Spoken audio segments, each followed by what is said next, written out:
Hey, good evening, USA, International Canada, Long Island, aka Strong Island, plus the five spots of Brooklyn, Bronx, Manhattan, Staten Island, and Queens. Also, the tri-state areas of New Jersey and Connecticut, and the five boroughs. This is your man and homie G Money Stacks, aka the Gregonator, who rhymes with now or later, just like the candy. Your host with the most, missing the still only nomad, unstoppable independent podcaster, creator, YouTuber, and of course, Queens, New York native, who is also a New York Giants, New York Knicks, and New York Mets fan from the neck of the woods of Laurelton, Queens, New York. You are now rocking with me by tuning in and watching the 125th episode of the Sports Edition show, excellent, fun, vibrant talks podcast. This is the platform to talk about things, what's going on in the New York teams, what's going on with them as far as like anything current, as far as the New York Giants, the New York Knicks, and the New York Mets, along with more. We're live and direct from StreamYard alongside with YouTube. And of course, this is the room where I actually do my podcast recordings. And of course, if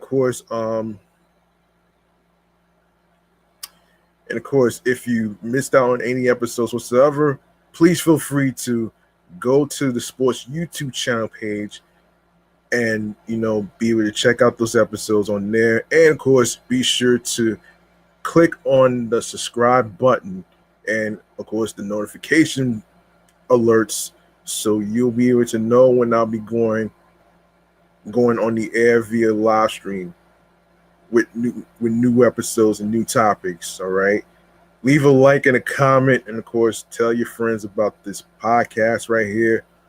And of course, in case you didn't know, in the previous episode I actually talked about what's going down with the All-Star break game that's going down, and I'm going to try my best to actually keep track of the game and see the scores and stuff. I'll do my best to do that actually, along with my tablet. So yeah, and I hope everyone at home is actually keeping themselves cool from this heat wave, man, because we got more to come tomorrow and alongside with Thursday. Hopefully there's no more on Friday, but I know it's going to be super humid in the upcoming week. So so without further ado, man, I'm gonna just cut to the chase. I'm gonna touch on Fanatics Fest 2, as a matter of fact. That's the reason why I wanted to come on the air to actually mention about to get your tickets to Fanatics Fest. Of course, I'll break that down. Even Style Licata, alongside with Keith Hernandez, Darryl Strawberry, and along with others are going to be there as well. So yeah, I'll break that down in a few minutes. And without further ado, let's get to. Hang on.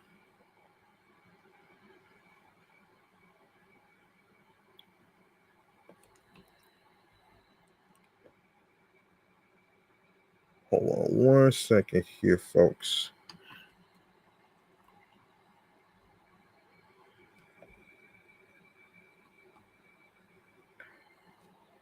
All right, let's go to the segment right here, the quick side bleacher bar.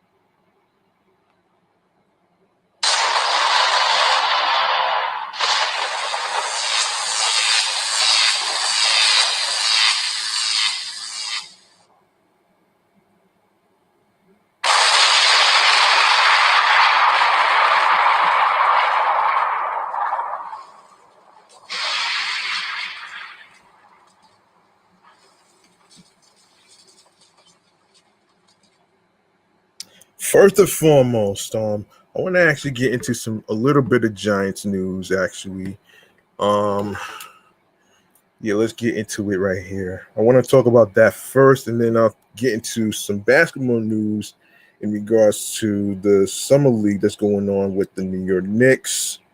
So all that will be covered. All that will be covered.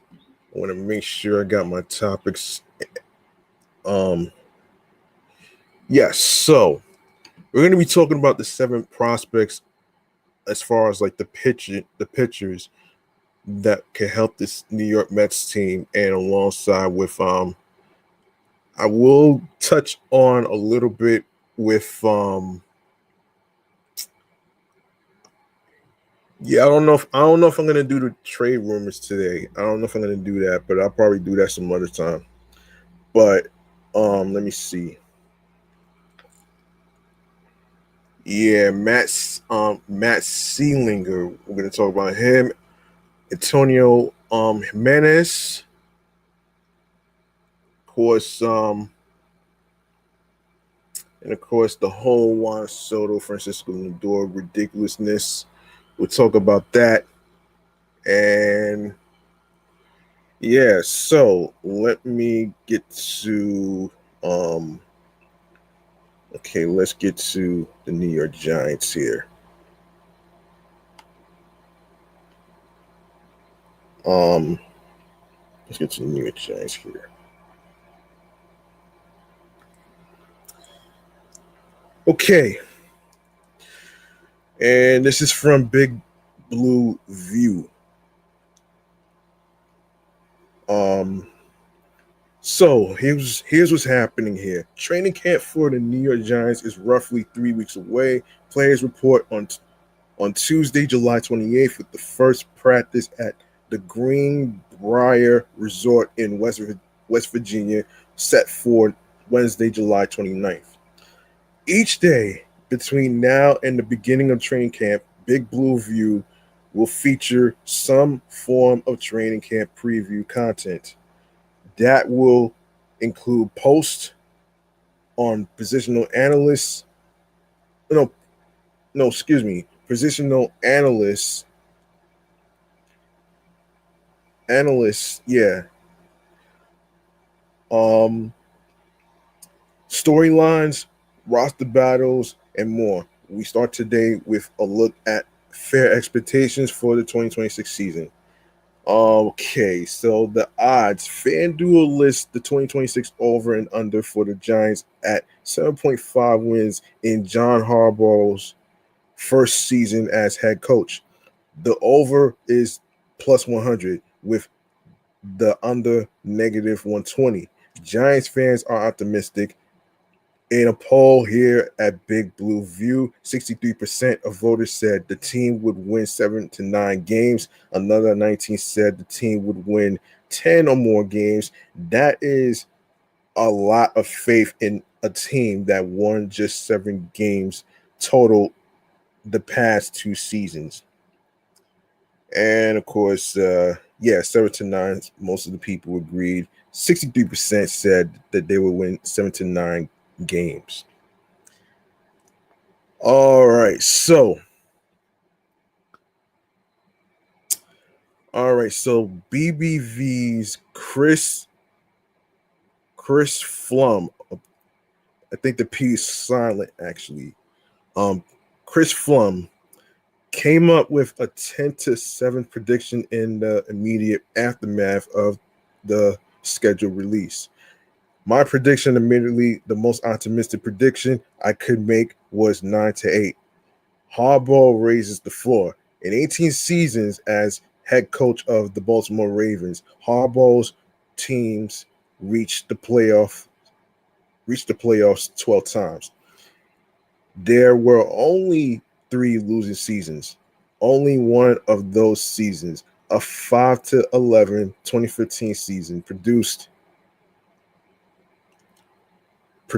fewer than 8 wins. There was Super Bowl title in 2012.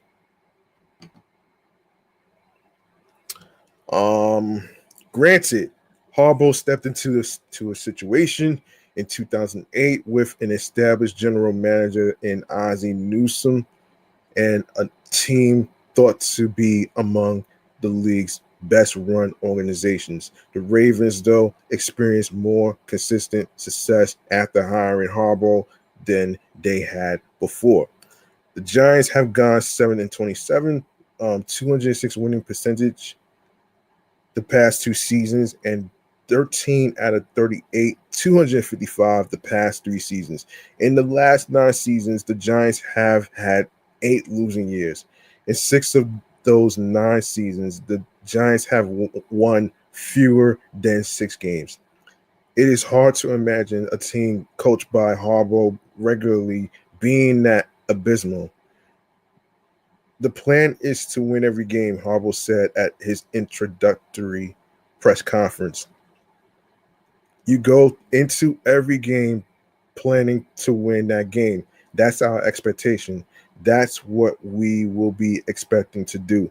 But we've got to earn the right to expect that by how we go to work and prepare and what kind of team that we make ourselves into.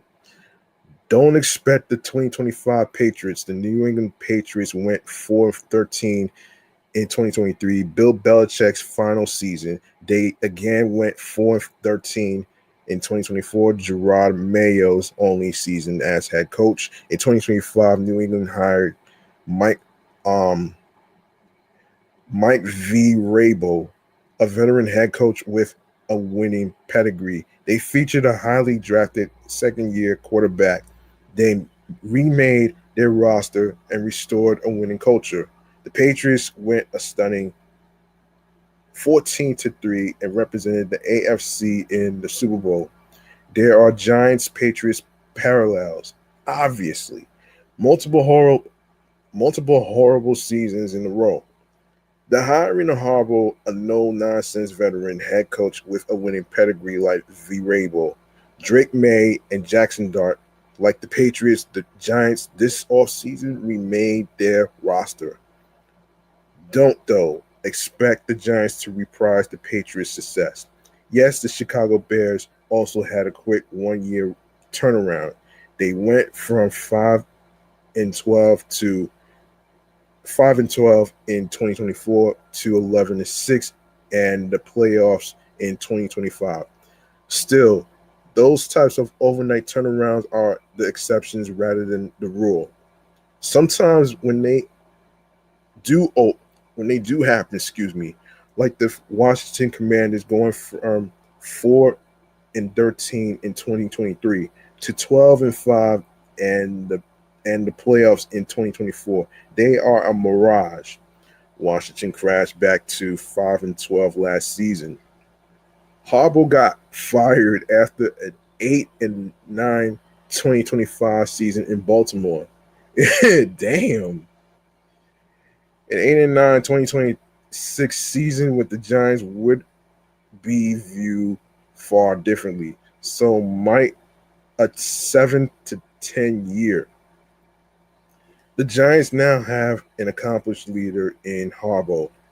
Add Don Aponte, and there are veteran sounding boards that GM Joel Schoen has not had before. The roster is deeper, though the Giants did not do anything splashy in free agency. Things are trending up for the Giants, but they are not yet close to what they hope to become. There remain holes to fill and young players to develop before they can get there. Maybe the Giants shock the NFL world and have a Patriot-esque 2026. Maybe they go worse to first in the NFC East. Though obviously good Philadelphia Eagles and Dallas Cowboys teams and a potentially resurgent Washington team might have something to say about that. A 500-ish season in which quarterback Jackson Dart takes a step forward, and young players like Abdul Carter, Arvell Reese, CC Maui Goa Malachi Fields, Cam Scatterboo, and Colton Hood look like part of a brighter future, could also be considered a positive year for the Giants. If it were me, I would set my expectations there. If the Giants give us more than that, then it becomes even more special. So there you go. There you go right there. All right. All right. Let's go to the New York Giants. Actually, let's go to the Knicks. Let's go to the Knicks though, man. Okay. So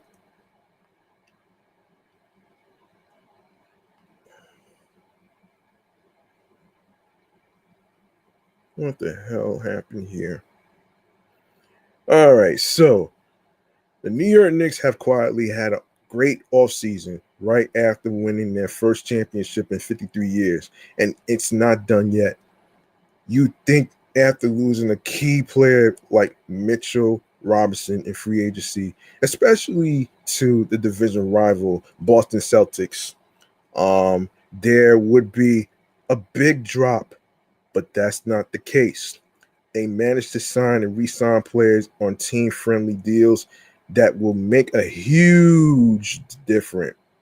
A huge difference in their attempt to go back to back while also saving money. Knicks off season so far, as far as the Knicks owner, James Dolan made it clear that he doesn't want to go into the second apron. We're willing to stretch, but there's certain things in the NBA that you have to be suicidal to do. One of them is the second apron. Even with Dolan capping the roster's expenses, the front office has done a phenomenal job. And as I was explaining in the previous episode, basically what Dexter Henry was talking about is the fact that it's not just like this is a business, you know what I'm saying? Like you're not going to actually, do all that extra shit. So, you know what I'm saying? So I'm glad that he made a smart choice, especially saving money and all that other stuff. So there you go, right there. Now, some additional additions and re-signings this off season. This includes. Hang on one second here.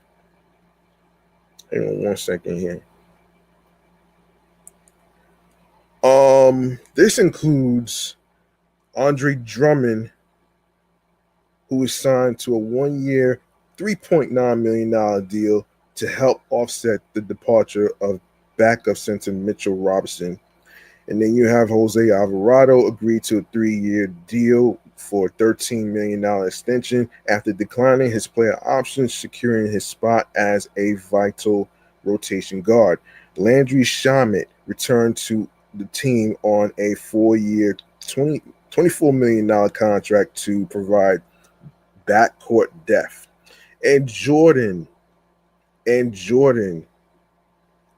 Clarkson signed a 1-year, $3.9 million deal to return to New York and provide bench scoring. Okay.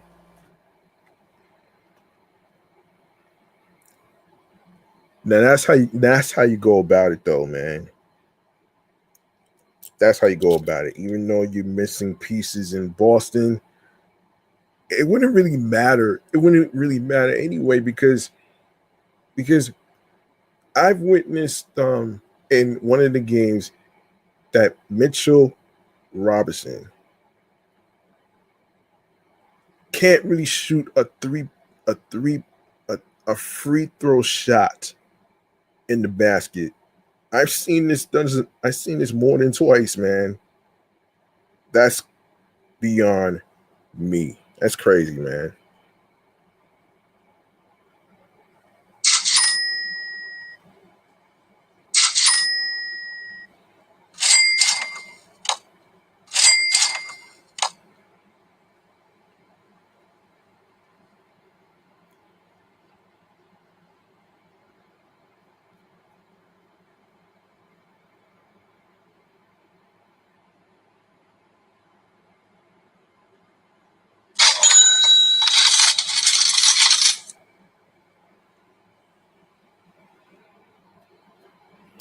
Okay. Yeah, so that's pretty good though. Yeah. Yeah, so let's get into I want to actually get into the summer league real quick. The recap actually. I didn't watch it on Apple. No, excuse me, not Apple, but Amazon Prime. But so let's see. So these might not seem like game-changing moves, but for players of that quality and most of them already being in the system, it's a great fit. The value and production the Knicks get from these signings are great, especially when trying to stay under the second apron. Heavy spending teams above the second apron cannot use any mid-level exceptions.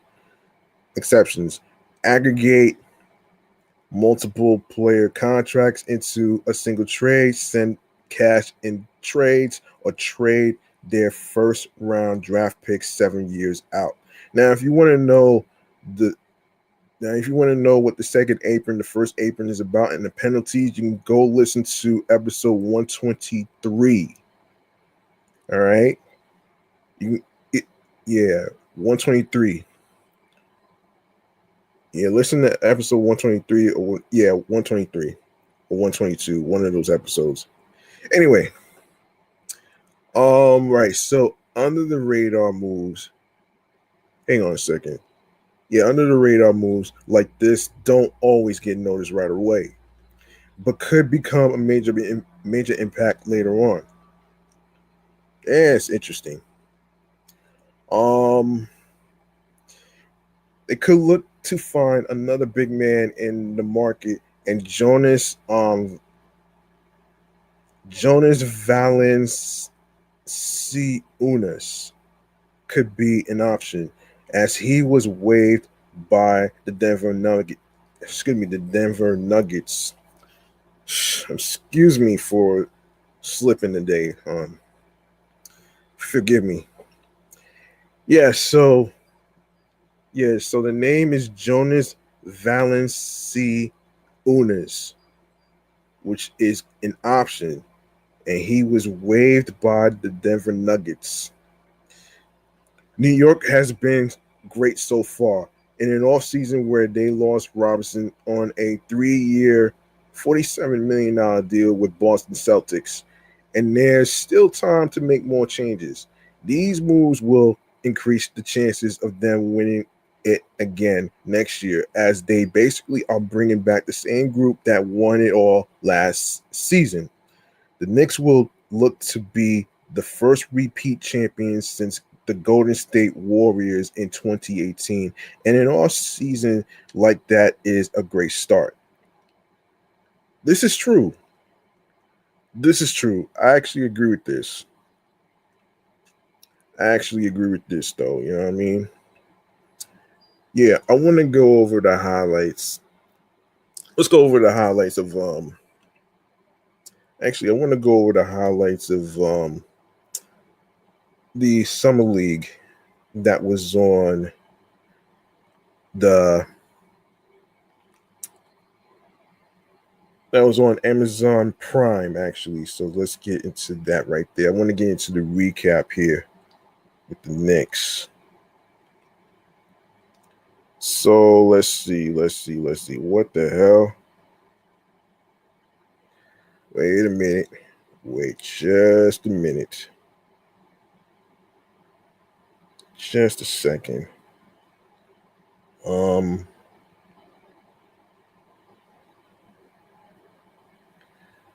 Let me see.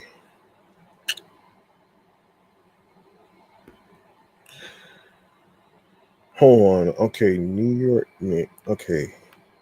New York Knicks Summer League.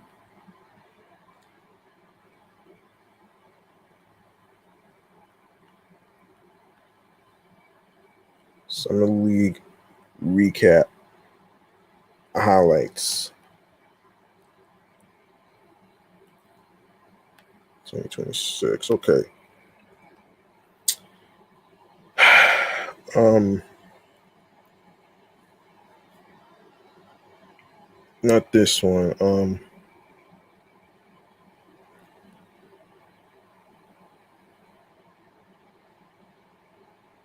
Yeah. Let's see. Let's see. All right. Let's talk about this. So, in case anybody didn't know, the summer league for the Knicks and the opposing teams takes place in Las Vegas, Nevada.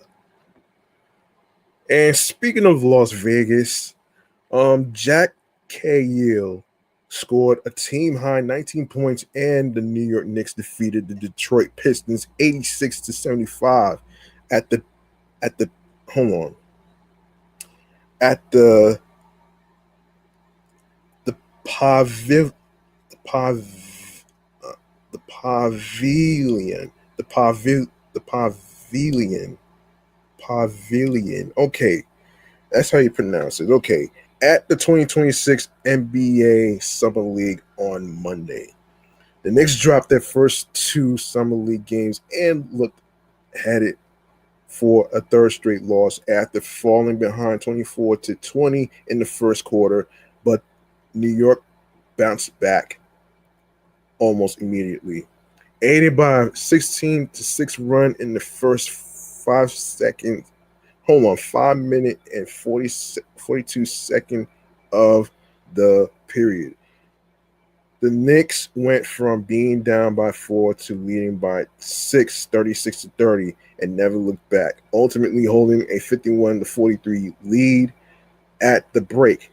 Even though the Pistons put up a fight and limited New York to just 17 third quarter points, the Knicks still held a 68-64 lead with 10 minutes to go and didn't relinquish it. Cahill led New York in scoring with 19 points while adding 4 assists and 3 steals. Dylan Jones added 18 points, 6 boards, and 4 assists, while Liam Robbins recorded 15 points, 5 rebounds, 3 assists, 2 steals, and 4 blocks.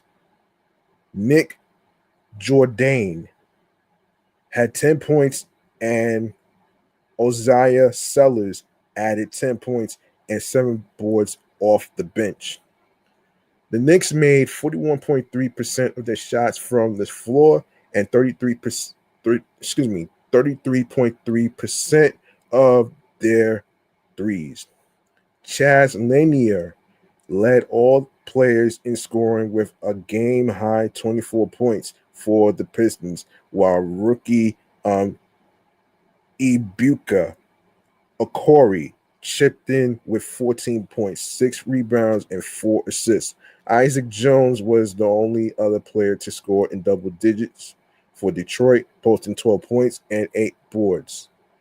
The Pistons shot 38.6% from the floor and 30.3% from beyond the arc. The Knicks will return to the hardwood Thursday at the Pavilion against the Golden State Warriors at 7 p.m. Eastern, which takes place on ESPN2. Check your local TV listings. Meanwhile, the Pistons will play Wednesday at Thomas and Mack Center against the Phoenix Suns at 6 p.m. Eastern on ESPNU.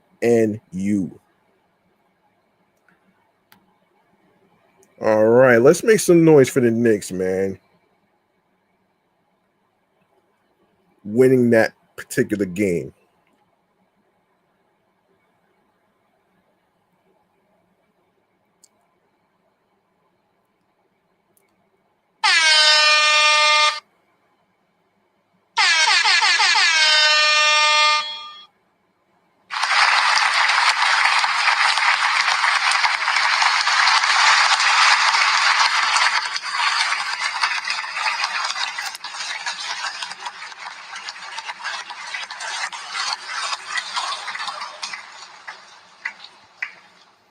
All right.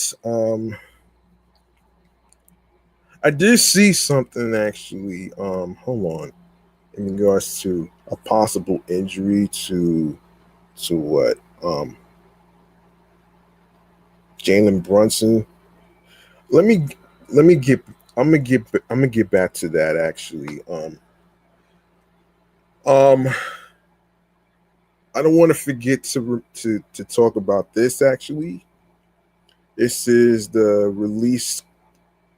I'm gonna yeah. I'll get to that. I'll get to the New York Giants schedule and the sports rundown. So I'm gonna save that. Let me see. So there is if I can find out something actually. Um,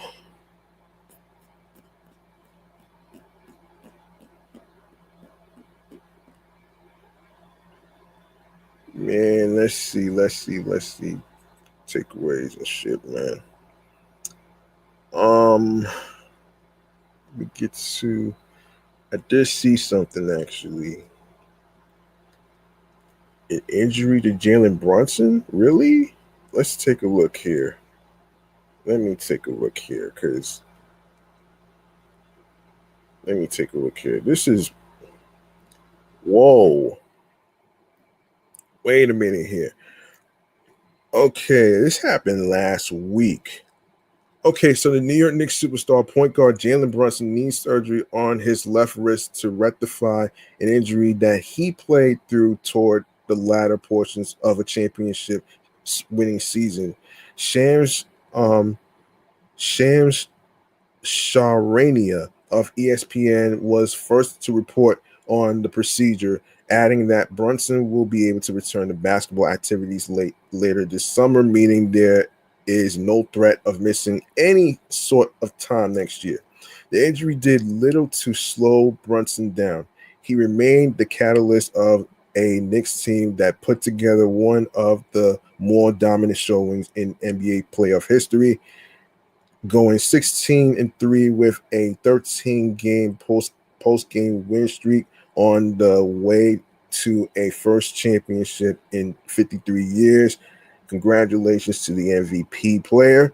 Brunson averaged 28.4 points and 6.1 assists per game during the playoffs, winning both Eastern Conference and NBA Finals MVP honors. He put forth one of the greatest single game performances in franchise history in the clinching game 5 of the NBA Finals down in San Antonio against the Spurs, dropping 45 points in yet another comeback victory. There had been no indication that he was battling through a wrist injury, with no additional wrapping in the area. He wore only his customary left arm sleeve. There, there were also no signs of a wrap or bandage during his few recent public appearances, including the team's championship parade late last month and Sunday's World World Cup round of 16 match at MetLife Stadium between Brazil and Norway. So, yeah, I hope he feels better though, man. You know what I'm saying? I really hope he feels better though. I'm pretty sure. I'm pretty sure. But you know what though, man? I don't know. I don't think he's gonna let that stop him. Um, by the way, Jalen Brunson and along with Josh Hart, they're gonna be at Fanatics Fest, which I will talk about that in a few minutes. So I will talk about that along with their the roommates show podcast. They're gonna be there as well. So there you go, right there. All right, so let's get into some baseball news of the New York Mets, of course. Um okay, this whole shit is so fucking ridiculous, man. This whole shit is ridiculous, man. This whole claim about Juan Soto, Francisco Lindor saying that they don't have saying that they had issues and shit like that, but and then to talk about how they they don't get along. Like, listen, man. Listen, they're human beings, man. You know, it's I think it's ridiculous to say that oh, to put an example out there to say that people don't get along with others at work or whatever, which I just find it ridiculous and petty. You know what I'm saying? So let's break this down, man. According to the New York Post, while there have been many questions about the relationship between the Mets' two biggest stars, they both insist they are in a good place. After last year's months-long collapse, the Post's Mike Puma reported that Juan Soto and Francisco Lindor had a chilly relationship. And earlier this week on the show podcast with John Heyman and Joe Sherman, Mets owner Steve Cohen confirmed the reporting, but said that was in the rear view. Soto and Lindor both speaking to the Athletic on Friday. Um, said their relationship is getting better. There were no issues last year at all, Soto told the Athletic. We didn't have any beef or anything. Definitely our relationship is getting better because it takes time. See,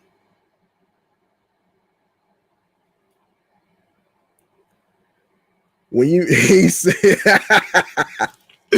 when you meet a girl, you don't you don't start you don't start kissing her right away. Oh wow, that's funny. That's funny right there, man. Oh shit. Lindor added that the relationship between the two will continue to grow. I have nothing but respect for him. He's my brother, Lindor said. He's somebody I respected from a distance and respect here inside. The Athletic reported Carlos Mendoza worked to get the two under better terms before his firing, and Lindor and Soto recently had hard conversations, though the two players said they did not agree with calling the discussions hard. Soto joined the Mets before last season with plenty of fanfare and money on a 15-year, $765 million contract deal. Fighting through a slower start by his standards, Soto finished 2025 with 43 homers, an MLB leading 127 walks and a 921 OPS as he finished third in the National League MVP race. But even with that and Lindor's 30 home run, 30 stolen base season, the Mets, who had an MLB best 45-24 record in mid-June, crumbled the rest of the way and missed the playoffs by virtue of a tiebreaker with the Reds. The Mets have not fared better this year with a 36-52, made that 40-57 record after Friday's 5-3 loss to the Braves. Since taking over as interim skipper on June 26th, Andy Green now has a 2-6 record. I don't think he's coming back as a manager next year. It's probably going to be somebody else because he is in the developmental department of the young prospects. So there you go. Cohen, in his candid conversation with the Post earlier this week, believed any frostiness between Soto and Lindor is a thing of the past. Frankly, I think that's a story that was last year's story, Cohen said in an exclusive interview. I am told and believe strongly that these guys are getting along much better, and so I just don't see that as an issue anymore. Cohen added that given the length of the two contracts between the stars, Lindor with the Mets through 2031 and Soto through 2039, he does not believe either player will be playing outside of Queens anytime soon. I don't see them going anywhere, Cohen said. I'm lucky enough to have two high quality players like that, and with the elimination of whatever issues there were last year, I'm thrilled that they are on the team. All right, so there you go, man. There you go. There you go. That fucking rumor is fucking um There you go, man. That rumor is fucking debunked, man.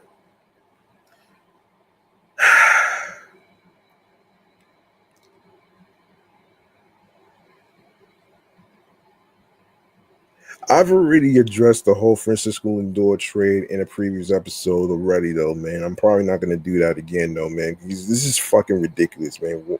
Like, and I've already addressed this already, so I'm not going to talk about it, though. And I see the thumbnail on YouTube and stuff like that. Like, come on, man. Rumors are meant to be debunked for a reason.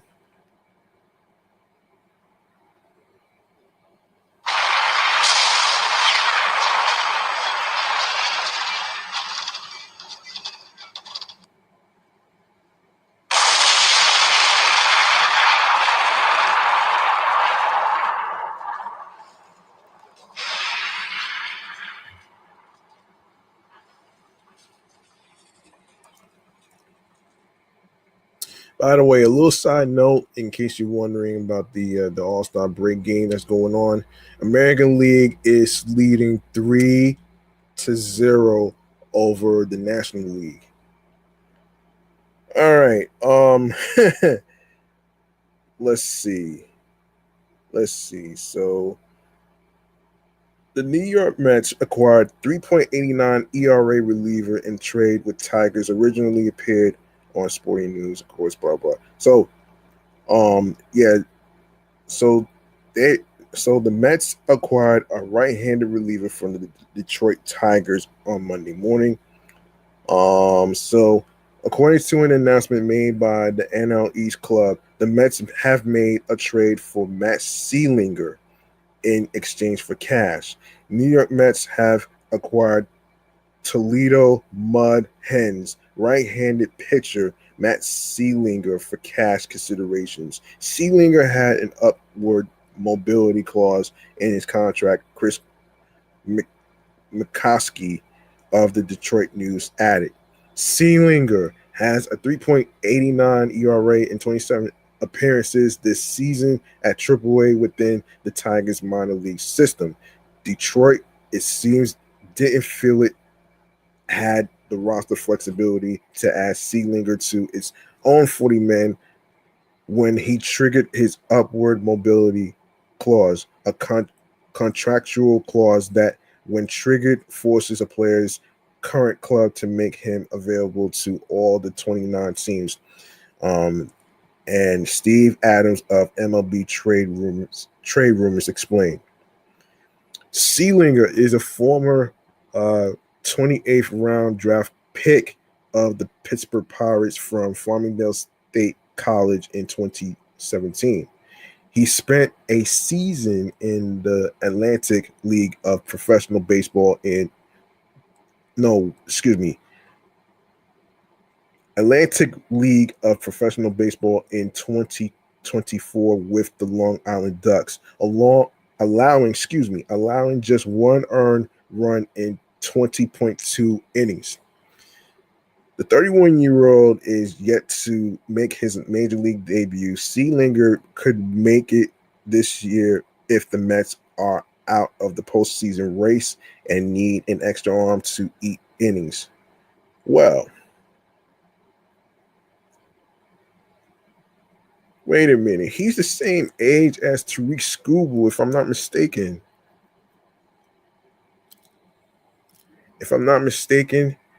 He's probably around the same age as Tariq Skubal. Let me take a look here. Let me take a look and double check something. Let me take a look at something.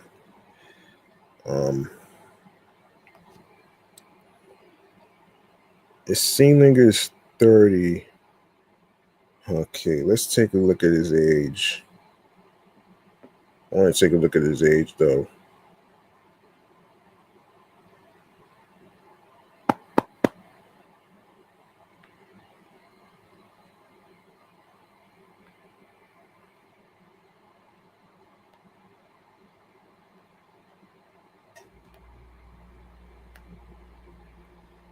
Take a look at his age, actually. Um, All right.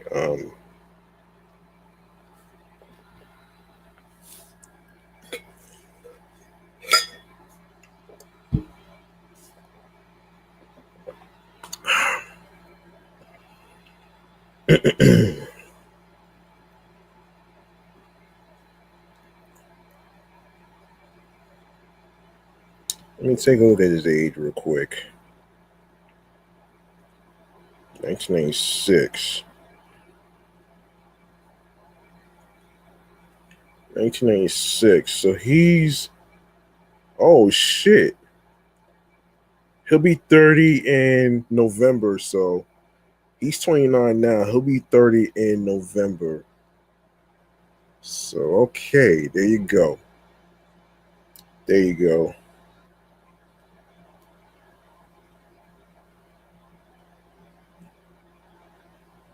So he's like around.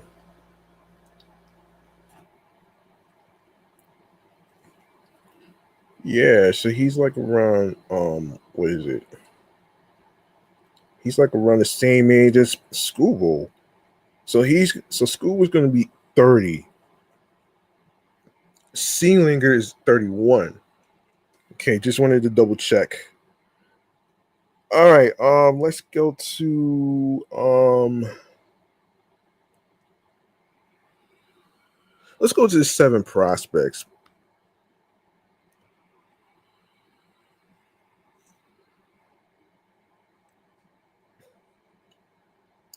Yeah, so the 7 prospects, one of them in particular is still on the Mets. One in particular is AJ Minter. We haven't seen too much of Dylan Ross this year. We haven't seen too much of him. There's Ryan Lambert. You got Jonathan Pintaro. Of course, Douglas Orellana, Nate Lavender.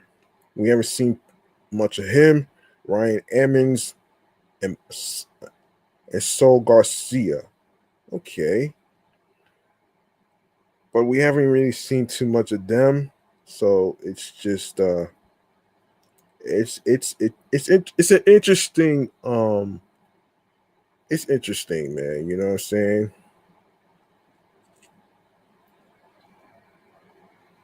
Okay, so there you go right there. Now I haven't really seen so much of their action in the minors, so I'm gonna do down the farm in a few minutes. Hopefully I have time, but hopefully I have some time though, man. You know what I'm saying? Yeah, so there you go. I think the 7 relief prospects, they can help out this team hopefully this year. That's if they're not struggling too much. And I'm really surprised. I'm really surprised that Jonathan's not on this list. So it is what it is, man. It is what it is.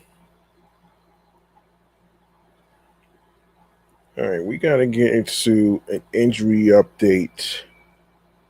We gotta get into an injury update in regards to Marcus Semien. Okay, and this is from athlonsports.com. Marcus Semien is nearing a minor league rehab assignment, but the All-Star break will push the start of his return stint back by about a week according to Anthony DiComo of MLB.com. The New York Mets second baseman has been on the injured list since June 25th with a grade 3 left hip flexor strain. That is some scary shit, man. That is some scary shit, though, man.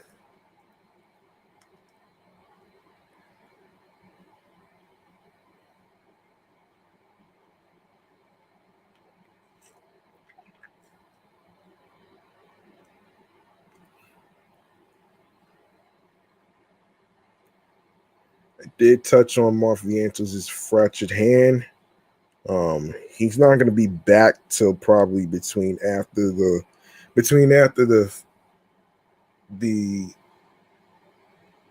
the trade deadline of August and September. In between those 2 months.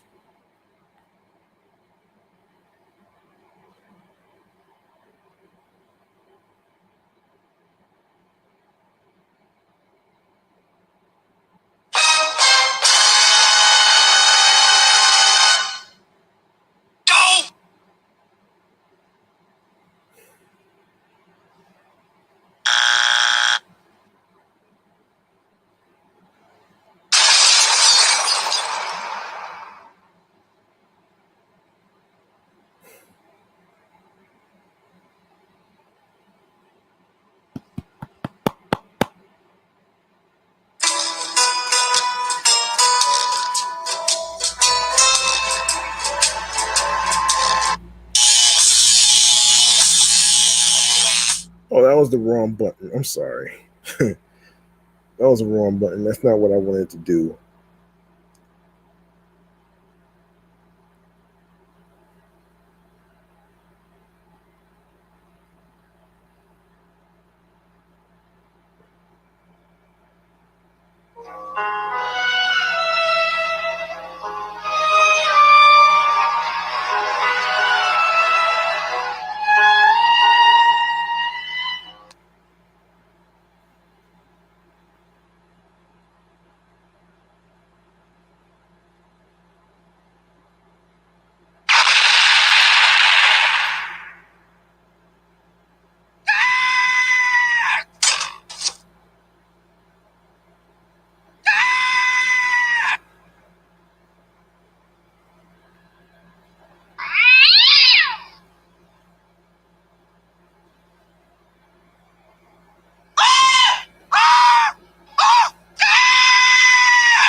All right.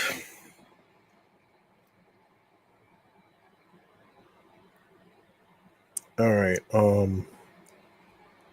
Let's continue.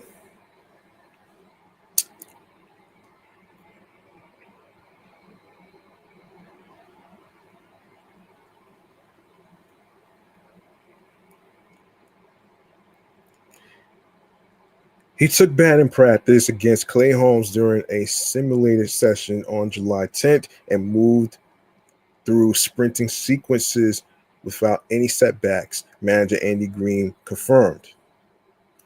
The timing of the break means Simeon's rehab assignment will not begin until around July 18th or later. Once it does, his return to the active roster is projected for roughly a week after that, putting his comeback in early August at the earliest. Um, Simeon, age 35, close to 36, said the hip injury had been nagging him since early May, and that compensating for an old foot issue made it worse. It got to the point where sprinting 100% was not possible, he said. After working to strengthen the area, he described himself as feeling really good heading into the rehab phase. He came to the Mets in November 2025 in a trade that sent outfielder Brandon Nimmo to the Texas Rangers. A three-time All-Star, Simeon is batting .214 with 9 home runs and 29 RBIs across 80 games in his first season with New York. In his absence, the Mets have used Jorge Polanco, who recently made his return, and Brett Beatty to cover second base. Brett Beatty been playing most of second base in Marcus Simeon's place. Ronnie Mauricio, who was also in the mix after completing a rehab assignment at AAA Syracuse. He also got sent down too. The Mets are 40-55. Make that 57 because they got swept by the Boston Red Sox and fifth in the National League East. The club has struggled offensively for much of the first half and will need Simeon to be healthy and produce once the second half begins. A clean rehab stint would allow him to return sometime in the first week of August, giving New York a veteran presence in the middle of the infield for the final 2 months of the season. Okay, and all right, up next we have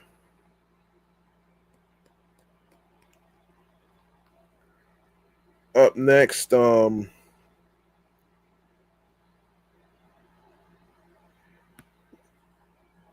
I wanted to touch on this since I mentioned AJ Minter. This is from AMNY. There should be no more waiting and seeing from Mets president of baseball operations, Moneyball Stearns. The fire sale has to begin. The Mets are the third worst team in the National League, entering Sunday's series finale against the Boston Red Sox, 16 games under 500 and lost in the wilderness.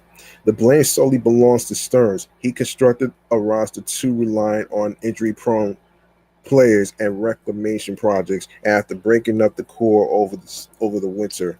Now he has to gut the majority of this roster outside of the obvious Juan Soto, Francisco Lindor, Carson Bench, AJ Ewing, and Nolan McLean.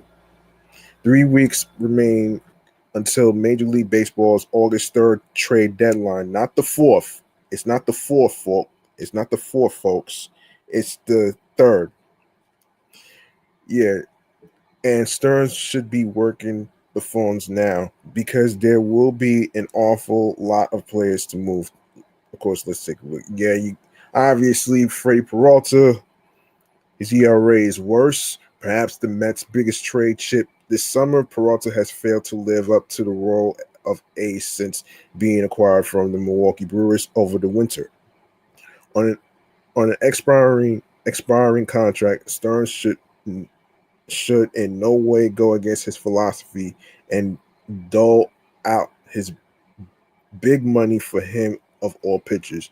Clay Holmes, which I talked about recently, the Mets' actual ace this season has been out since May after breaking his leg, but he is working towards a return before the trade deadline.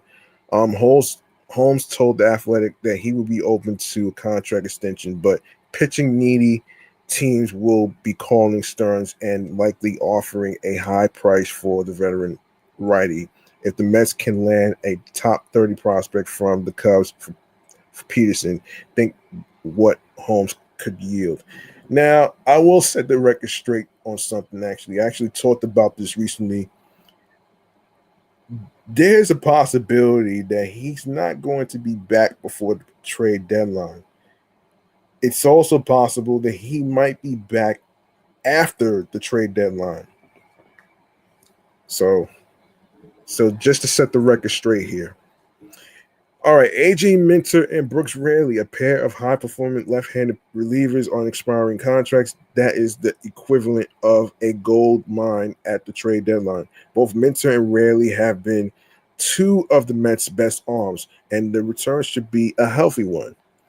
Oscar Brazoban, while Luke Weaver could also be added here, Brazoban has been much more inconsistent during his time in New York. He is also a lot more versatile, meaning there should be plenty of interest in his services. Stearns has an opportunity to get something decent here. Devin Williams, who has a blown save, this should provide Stearns with an opportunity to just cut his losses. Williams' struggles from the Bronx last year have only continued to the tune of a 4.70 ERA. Simply put, he is not a closer, and he should not be making closer money, even if they have to eat some of his contract.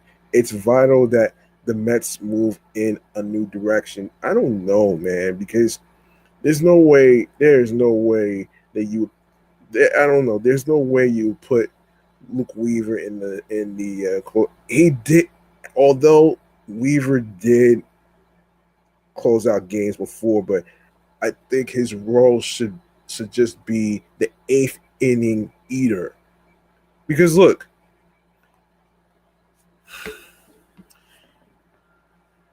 this is a guy who's been lights out.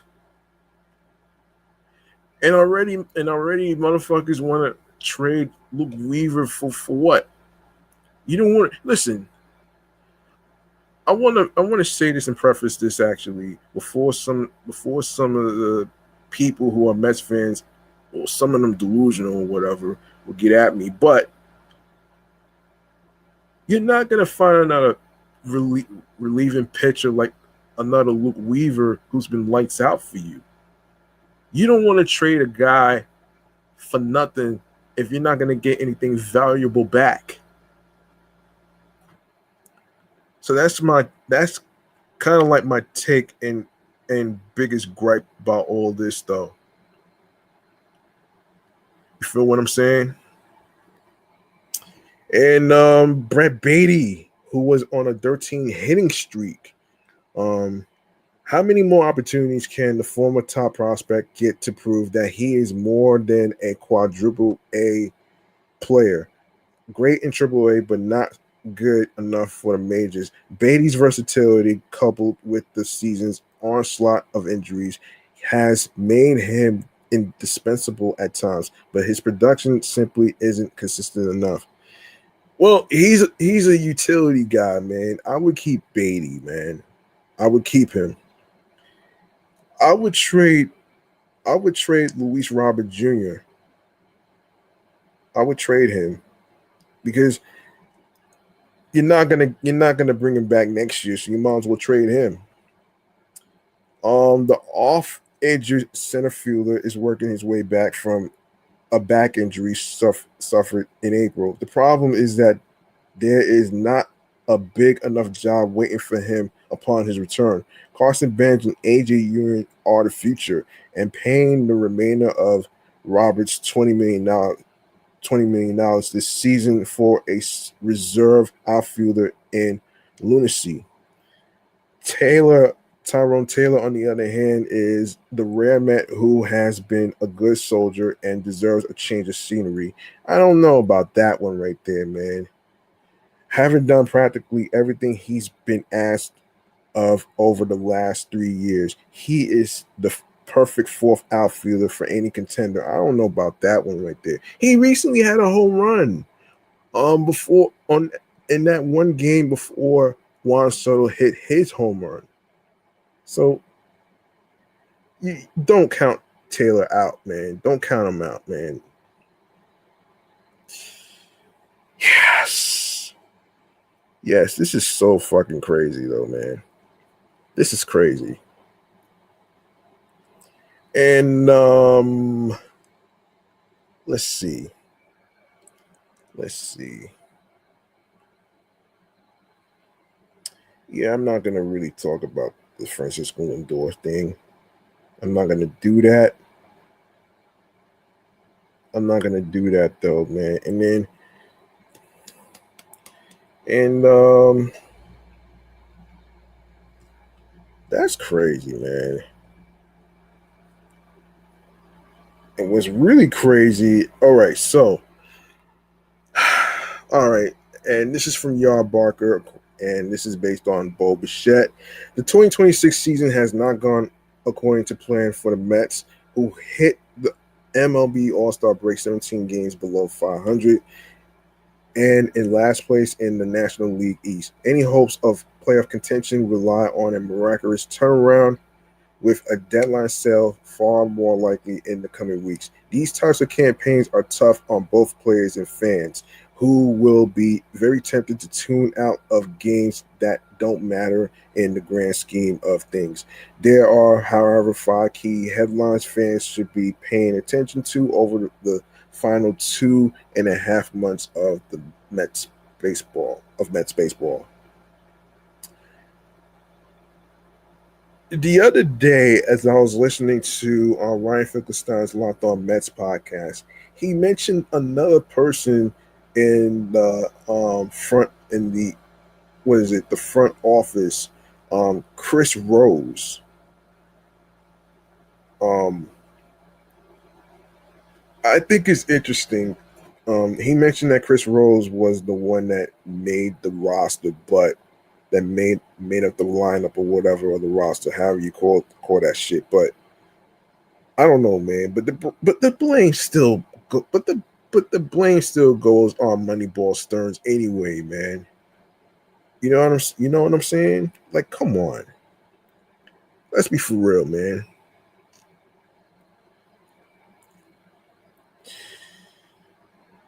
Um okay, Bo Bichette's potential opt out. I don't know about that one right there, man.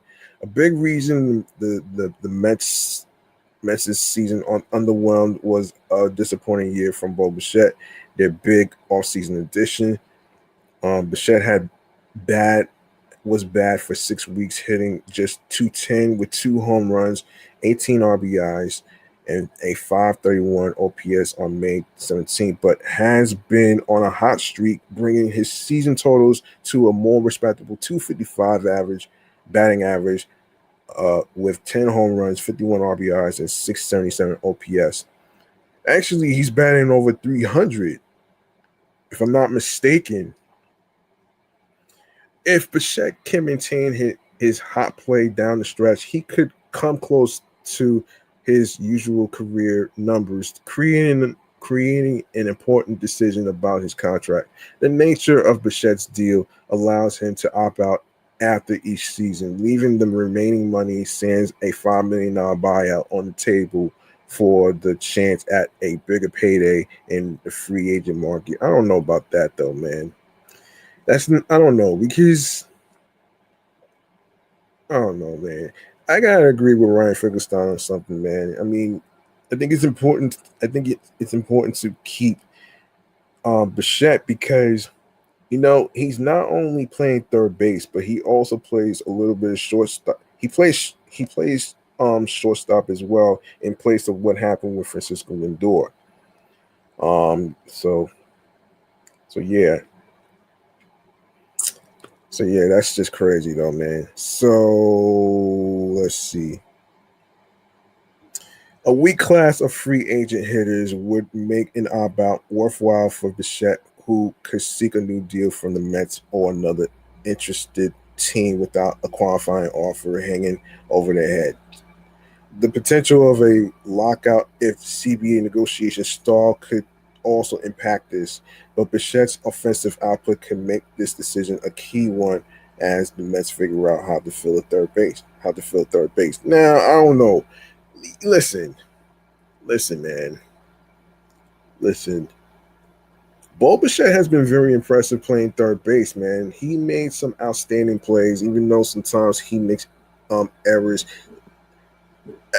Some of the players be making errors too, man. I mean, come on, man. Let's be serious. And like I said before, man. You're not going to. You're not going to just.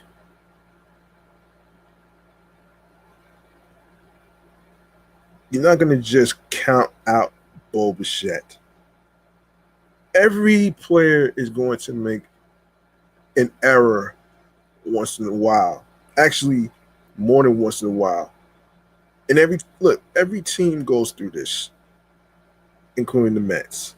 So the Mets are not the only team that's going through this.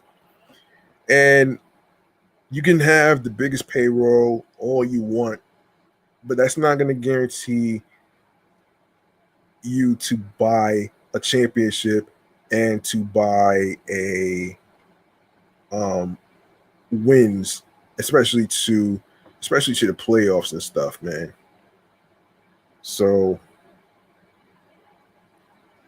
that's just my take on this actually, because it doesn't really matter how much you have on a payroll, and it doesn't matter if it doesn't matter about the players' pockets, man. Like, why are we focused on each player's pockets of how much money they're making?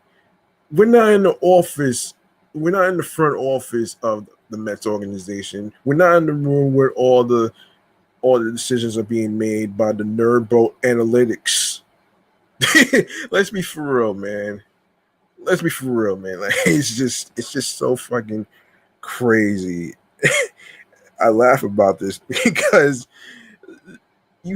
listen, not everybody, I'm not gonna say everybody is delusional, but there are some delusional Mets fans who are actually thinking who's not who are actually not understanding how some of the things work behind the front office, especially with the whole Chris Rose situation.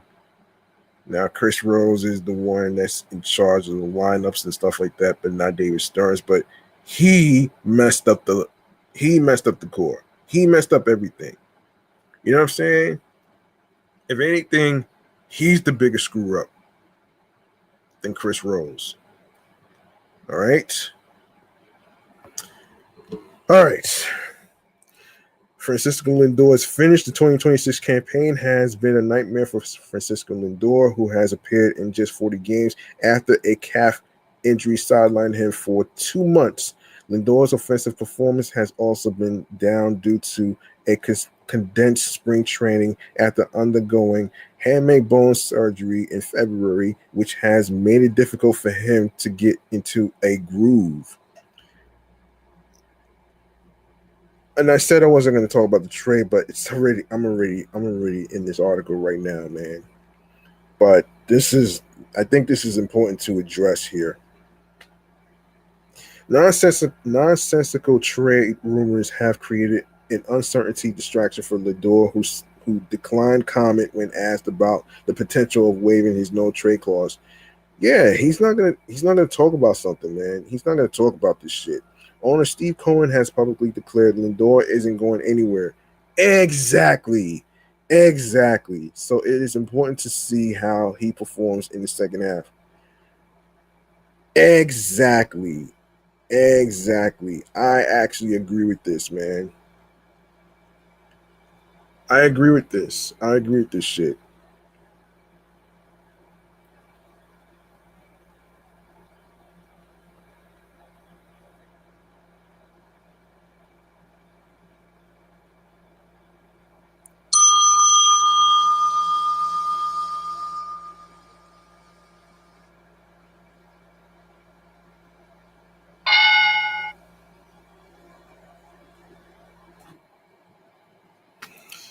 All right. All right. Let's continue.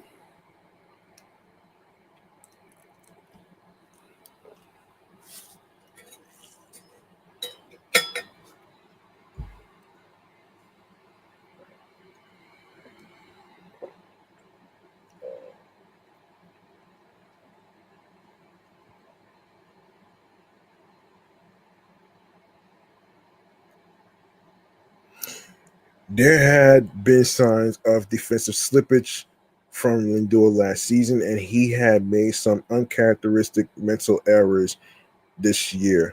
Seeing Lindor look more like his old self would be a big boost to the Mets' hopes of contending in 2027. Now, listen, I did a breakdown in regards to mental lapse. It's actually a real thing, though, man. Let's be real, though, man. Every player goes through mental stuff, man, mental struggles. I mean, you can't count that out, though. You feel what I'm saying? You can't really count that out. And I remember watching what is it? Subway to Shade podcast, and Maureen was saying that that this is not the first time Francisco Lindor basically had a mental lapse. I understand that, but like I actually was, talking about and reading about is that he just got back from his fucking calf strain injury. A calf strain injury. That shit is serious, man. That's a serious injury that you don't fucking play around, folks.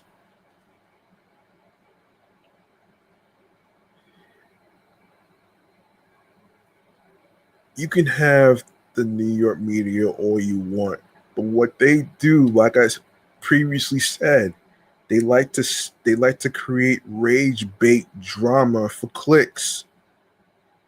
That's why I don't really be on X like that, because it's too much toxicity going on over there. It's just too much toxicity going on over there, and I don't want to be a part of that. So, you know what I'm saying? So, there you go.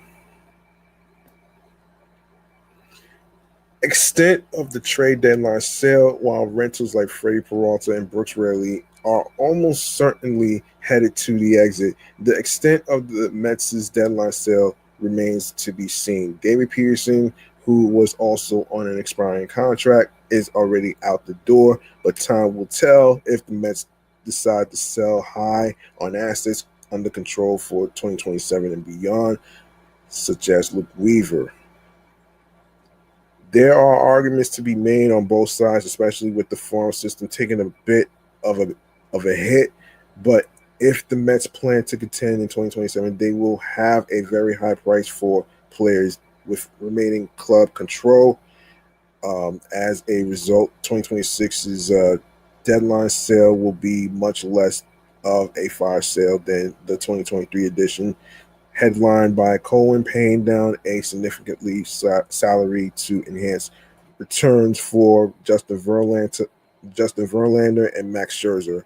A potential Clay Holmes extension, uh, who had Clay Holmes, who has been out since May with a broken leg, was rumored to be a deadline trade candidate, but that calculus may change with his his recent declaration that he is open to extending his contract. The rationale behind a trade had been for the Mets to sell high before Holmes opted out of his final year of his current deal, which will pay him $12 million in 2027. There is no doubt that Holmes has pitched well enough to earn a raise, and the Mets need more dependability in their rotation next year.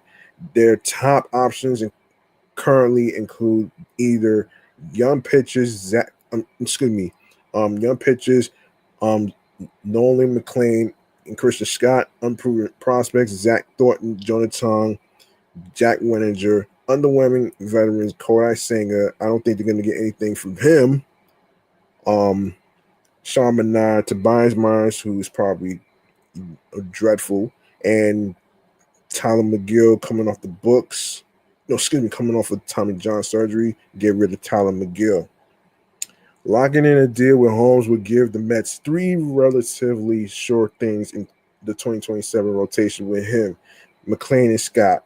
The fact that Holmes wants to be a Met and has shown he can handle New York is a key check mark in his favor. The pursuit of accountability, a big issue that Wardy, Dexter, and along with others was talking about for the Mets in 2026 has been their stubborn refusal to hold underperforming players to a higher standard. While injuries did crush the team's depth, the Mets have given seemingly endless run to veterans with a track record, including Kodai Senga, Mark Vientos, who's injured right now. He's not going to be back. He's not going to be back before the trade deadline, like I said. Marcus Simeon, and Devin Williams. The quartet has combined for a minus 3.9 WAR, which is unacceptable. But Sanger regularly gets bulk appearances despite an 8.69 ERA. Williams remains entrenched as the Mets closer, while Vientos and Simeon receive regular playing time before landing on the injured list. We are past the point of the season where you can point to the back of a baseball card as justification for sticking with a player who isn't performing. With the potential for more young players to join the roster after the deadline, it is important that the Mets set a good example for them by not continuing to hand playing time to veterans who haven't earned it through positive performance. Yeah, I don't know, man. This is tough, man. This is a tough decision. So, this is just a tough decision, though. You know what I'm saying? A very, very tough decision. By the way, let me point out something between Boba and Weaver for a moment here. Another, and this is according to MetsMerizedOnline.com. After another round of subpar performances from the New York Mets, with July here and the All-Star break just around the corner, it's already here. The Mets are now in descension mode. They finished June with a 10-17 record. This puts them at the bottom of the barrel in the NL East. To cap things off, the team parted ways with manager Carlos Mendoza amidst their ongoing struggles. Unfortunately for Mendoza, however, something had to be shaken up to try to alter the course of the Mets have been on all season. However, there were a few bright spots for a team on the road to selling. Offensive bench player of the month, Bo Bichette. While the 2026 season started as ugly as could for Bichette, the 28-year-old put in a very solid June campaign. He slashed 321, 342, 541 with an OPS of 883. He amassed 35 hits, 5 home runs, and 7 doubles. He also drove in 18 and accounted for 16 runs. One noteworthy game for Bichette was against the Braves on June 12th. He managed to hit 2 home runs, one of which was a grand slam, and drove in 6 of the Mets' 7 runs. His effort helped propel the Mets to a 7-5 victory that night. Pitcher of the month, Luke Weaver. One of the few bright spots for the Mets has been their bullpen. Luke Weaver, in particular, has been phenomenal. In June, Weaver appeared in 11 games. He held a 0.00 ERA and did not allow a single run. Batters only mustered a 0.28 average against him, as well as stifled opponents to a 0. No, excuse me, a 0.28 slug. His OBP against was slightly higher at 0.54. Still remarkable, and he posted a remarkable 0.18 whip. Weaver struck out 15 of the 37 total batters he faced. He also managed to strike out the side 3 times in those 11 appearances. Honorable mention, A.J. Minter returned to the mound in late May, uncertain of what his performance would be like after tearing his lat muscle, which sidelined him for 13 months. Minter has impressed thus far, while some of his numbers are not what they were before the injury. He is still throwing consistently strong innings. In June, Minter maintained a 0.00 ERA and only allowed 2 runs total. Very impressive. Batters hit 158 against him and slugged the same. His OBP was slightly higher at 179. One of the areas of concern is that he has only struck out 6 of the 39 batters he faced in the month. However, look for that number to increase as his confidence in his ability post-injury increases as well. So there you go right there. There you go right there. And let me see. Oh, in case you're wondering what happened with Bo Bichette, let me fill you in on what happened.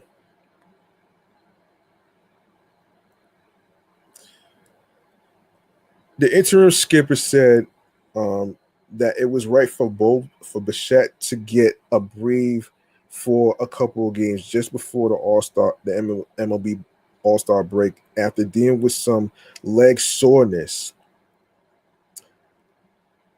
In Atlanta, he fouled some balls off of his legs, kind of beat his legs up a little bit. Played through a lot. The guy's a warrior, Green said. Legs are just overall sore. Got some right ankle soreness as well, coupled with that.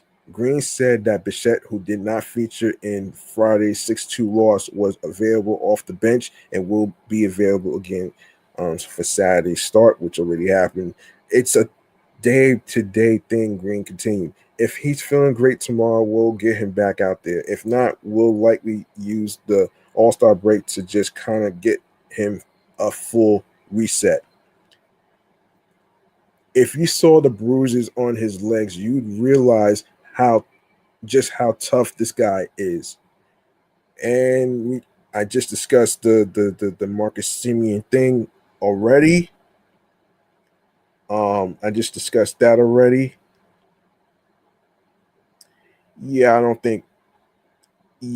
know about that one right there, man. But I don't know about that one right there, man, with Luis Robert Jr. I don't know, man. Let me see. All right. Let's take a look here.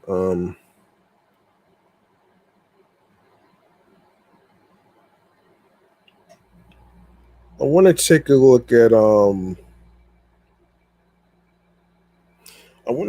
at Fanatics Fest real quick, actually, before I go into some more baseball news. Okay, so this is from Sporting News. Every summer, sports fans of all kinds from around the world get together for Fanatics Fest.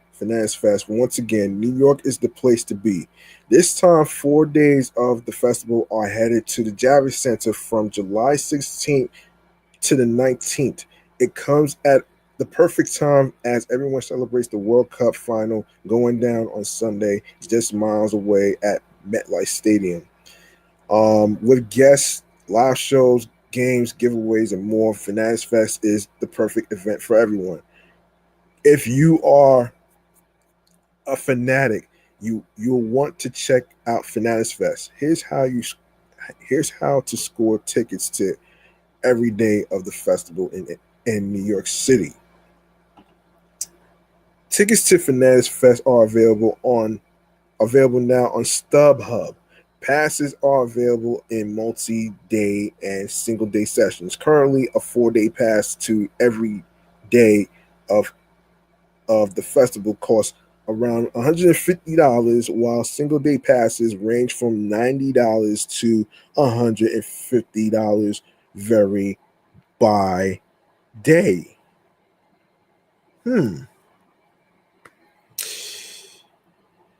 Damn, that's pretty pricey, man, for an event like this at the Javits Center. I tell you that much. That shit is pricey.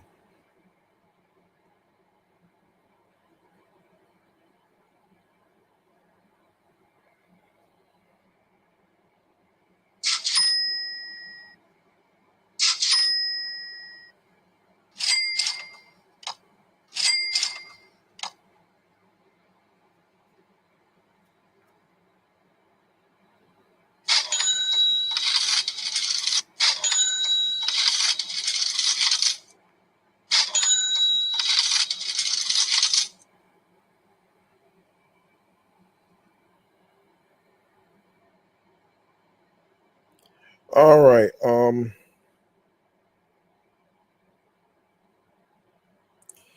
Okay. So yeah, this is so by now. Yeah. So Finance Fest 2026 dates scheduled. Finance Fest will take place for 4 days from Thursday, July 16th through Sunday, July 19th. Exact schedules vary by day, but it all goes down at the Javits Center in New York. And Fanatics Fest 2026 guests, plenty of athletes, celebrities, and more will be at Fanatics Fest. Some will join as guests, while some will host panels and photo opportunities. Of course, this is the complete list, including LeBron James, Tom Brady, Kevin Hart, Jay-Z, Travis Scott, John Cena, Aaron Judge, Roman Reigns, Shaq, Novak Djokovic, Kevin Durant, Eli Manning, Jalen Brunson, um, Josh Hart. They're also going to be there alongside with the Roommate Show podcast. Carl Anthony Towns, aka Cat, Rhea Ripley, Cody Rhodes, David Ortiz, um, Deanna Taurasi, Undertaker, Danhausen, Penta, Marlon, Jesser, Jazzy, all the excuse me, Altidore, Josie, Altidore. Ozzy Alvarado's gonna be there. Gilbert Arenas, Ray Asian Boy is gonna be there. Gino Oriema, um, Paulo, Benchero, Matthew Barzal.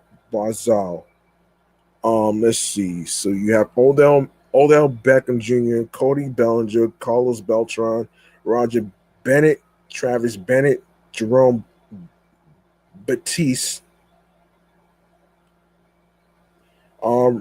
Reed Blankenship, Alexa Bliss, Braun Breaker, Mikael Bridges, Steelo Brand, Brian Burns, Joe Burrow, Roberto Carlos, Abdul Carter, Chris Carter, Craig Carton, Jamar Chase, Jordan Childs, Jazz Chisholm Jr., Wayne, um, Wayne Shreebet,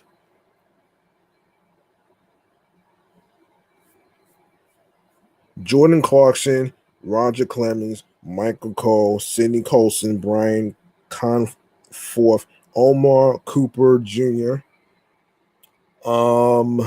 Terrence Crawford, Nick Cross, Ken Danieko, Jackson Dart, Dion Dawkins, Cooper DeJean, Daryl House, Doucette, Tommy Dreamer, Noah Ego, Julian Alderman, Patrick Ewing, Jacob Fatu, Brett Favre, Oba Femi, Rio Ferdinand, Charlotte Flair, Mark Andre, hold on. Mark Andre Fleury. Yes, Mark Andre Fleury. Kyle Forgeard. Julie Fody, Freddie Freeman, Max Fried, Justin Gott J, Eddie George, Jameer Gibbs, Roger Goodell, Draymond Green, Rob Gronkowski, Joe Hayden, Tyrese Halliburton, DeMar Hamlin, James Harden, James Harrison, Caroline Double K Harvey, Joe Hendry, Bishop B. Hen, Mark Henry, Keith Hernandez is going to be there, Grant Hill, Matt Hillman, Chet Holmgren, Dwight Howard, Jack Hughes, Gianni Infantino, Michael Irvin, Allen Iverson, Steven Jackson, Justin Jefferson, Howard Johnson, Cam Johnson, Andrew Jones, Kristen JUSZCZYK, Patrick Jane, Megan Keller, Jim Kelly, Billie Jean King, Rich Kleiman, L.A. Knight, Hillary Knight, Chuck Knobloch, Tyler Collette, Robert Kraft, Dave LaGreca, Spike Lee, Jim Lyris, Salicata, along with Darryl Strawberry and Keith Hernandez. Baseball night in New York is going to be at Fanatics Fest on July 17th. That's a Friday, all right? So you don't want to miss that. Let's see. Isaiah Likely, Jeremiah Love, Henrik Lund. Hold on, let me spell this out. LUNDQVIST. Noah Lyles, Marshawn Lynch, Becky Lynch, Jonathan Macri, Mario Manningham, Don Mattingly, Floyd Mayweather, Miles Deuce McBride, Drew McIntyre, Zach Missy Shia, Joe Montana, Jason Moore, Megan Morant, Liv Morgan, CJ Mosley, Randy Moss, Santana Moss,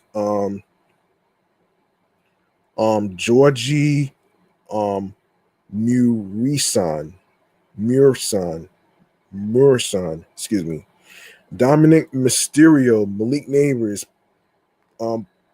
Puka Nakua, Kevin Nagandi, Brock Nelson, Hakeem Nicks, Joakim Noah, Casey O'Brien, Chad Ochocinco Johnson, Kelly O'Hara, Randy Orton, Josh Pate, Logan Paul, Andy Pettit, Mike Piazza, Paul Pierce, Scottie Pippen, Gerard Pick, Teresa Placence, Michael Porter Jr., Jorge Posada, Chris Powers, Dan Powers, CM Punk, Mid-Purse, Bully Ray, Arvel Reese, Darrell Revis, Jose Reyes, Jerry Rice, Paul Rivera, Mariano Rivera, who has his own restaurant.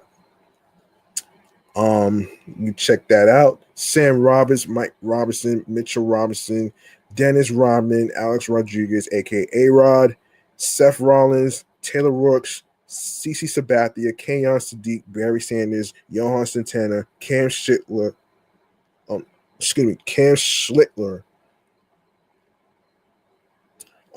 Landry Shamet, Shannon Sharp, Michaela Schifrin,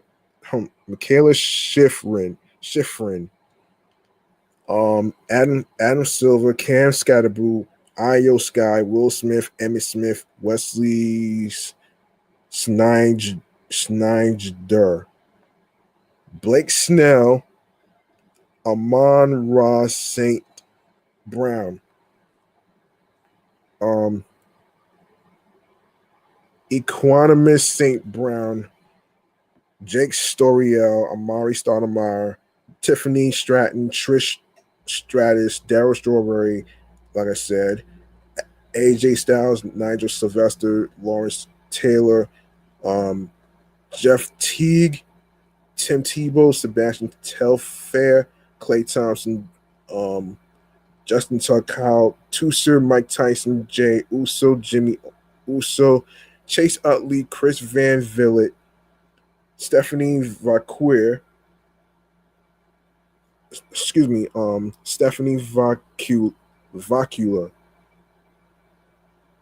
um, Gary Vaynerchuk, Anthony Volpe, Lindsey Vaughn, Mark Wahlberg, Abby Wambach, Cam Ward, Lil Wayne, Austin Wells, DJ Wells, Dana White, Dominic Wilkins, Trick Williams, Bernie Williams, Russell Wilson, Jameis Winston, Charles Woodson, David Wright, Mike Wright, Trey Young, Adapt, Stable, Ronaldo, Lacey Silky, Jason DeWeen. All right, and now on to some live events that's going down, starting with Thursday, July 16th, Mind of the Game by LeBron James and Tyrese Halliburton. Cold as balls. Oh shit, Kevin Hart. The St. Brown podcast, Amon Ross St. Brown and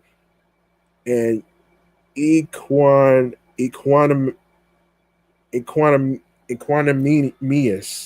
Equanimous St. Brown is going to be there. Full Send podcast by Kyle Forgeared. Club 520, Jeff Teague, Ben Hand, and DJ Wells. Confessions of an elite athlete with Midge Purse.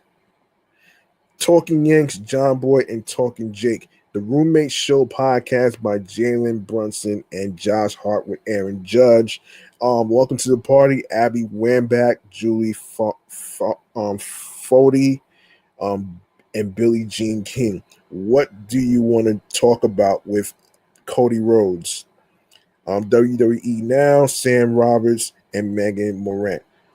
Friday, July 17th, The Get Got podcast.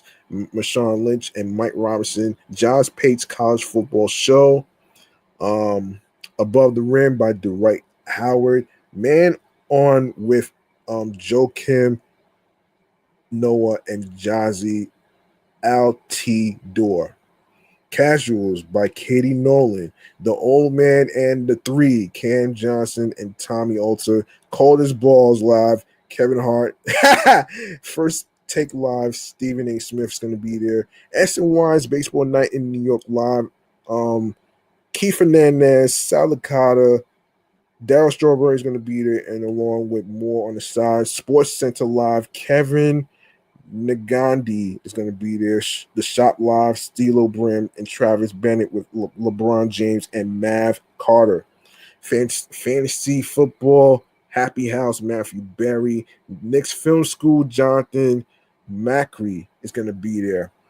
Saturday, July 18th, Exciting Mike's, Cooper DeJean, and Reed Blankenship is going to be there. Nightcap alongside with Shannon Sharp and Chad Ochocinco Johnson. Empty Netters, Dan and Chris Powers are going to be there, followed by Fanatics Sports Film Hall of Fame presents Spike Lee. It's going to be there. Style in Motion, Jordan Childs with Chet Holmgren, Kristen JUSZCZYK, Nanjo Sylvester is going to be there, and Noah Lyles.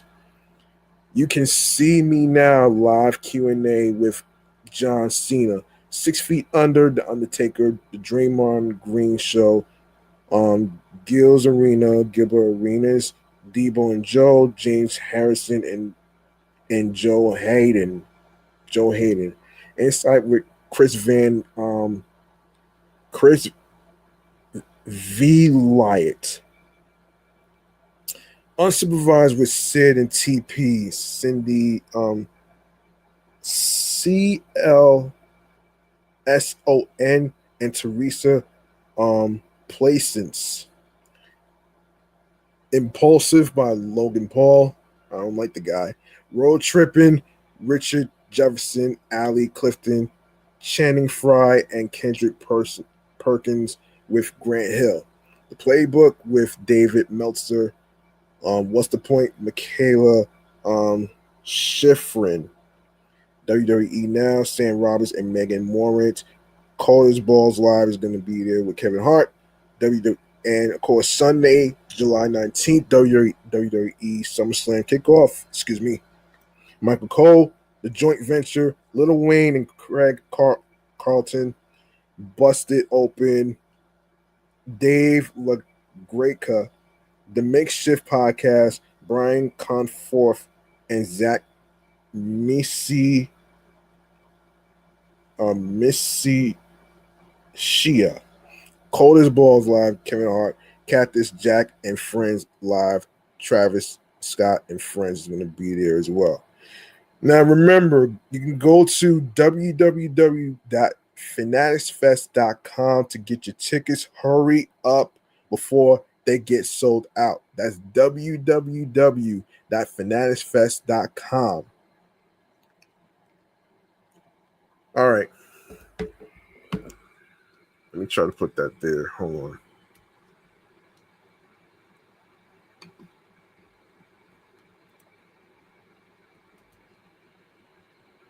I'm going to try something. Hold on.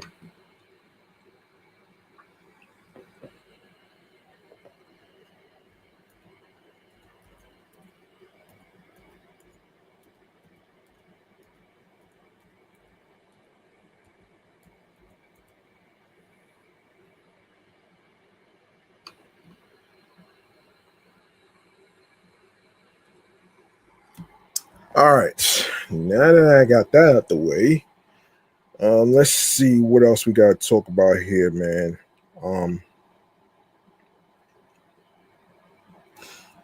I'd like to go down on the farm.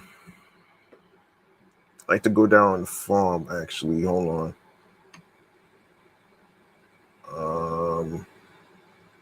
Hold on.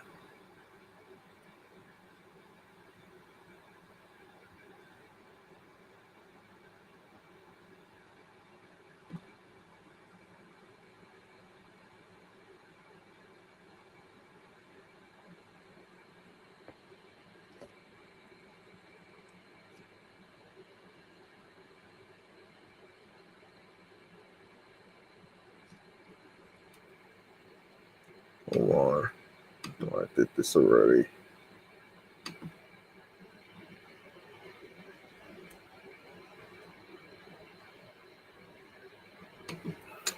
All right. So let's go on to I want to go on to a little bit of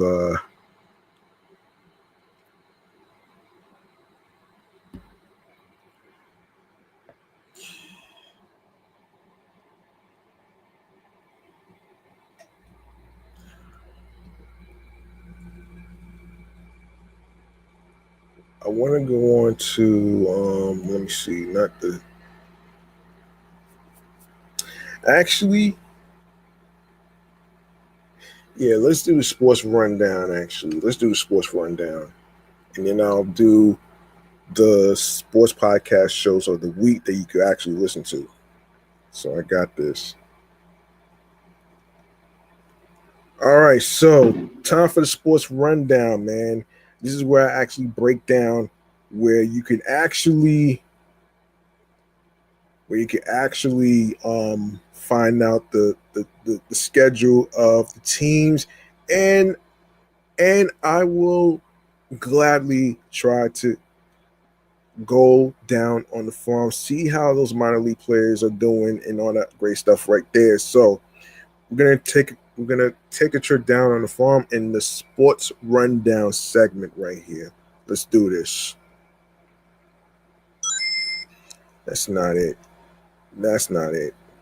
Hold on. That's not it. There we go.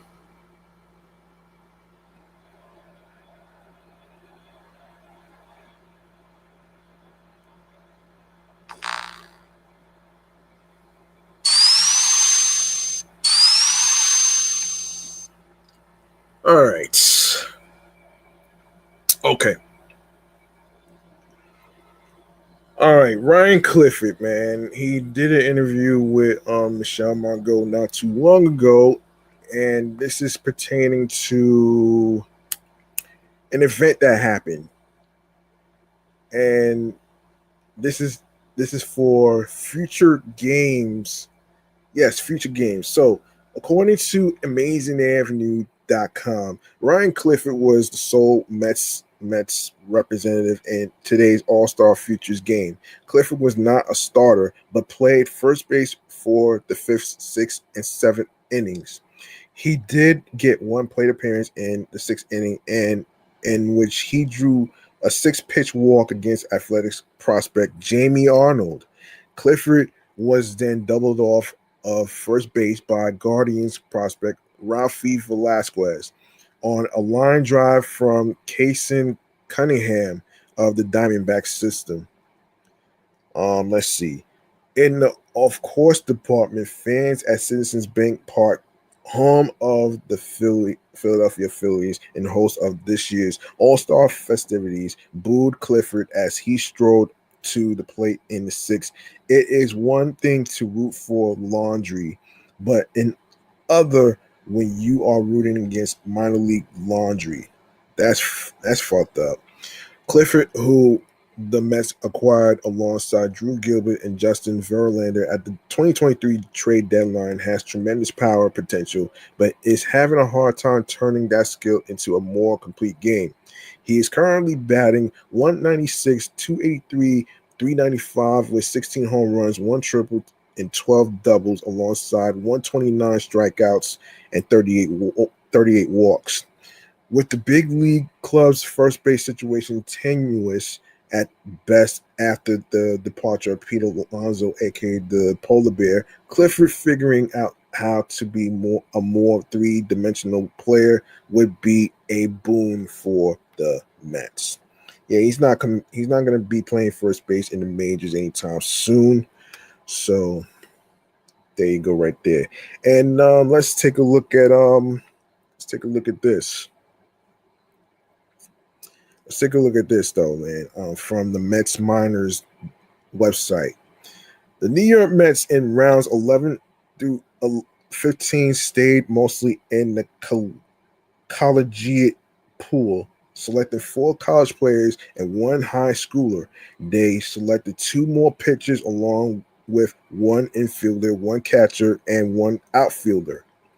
The 11th round, number 330, what is it?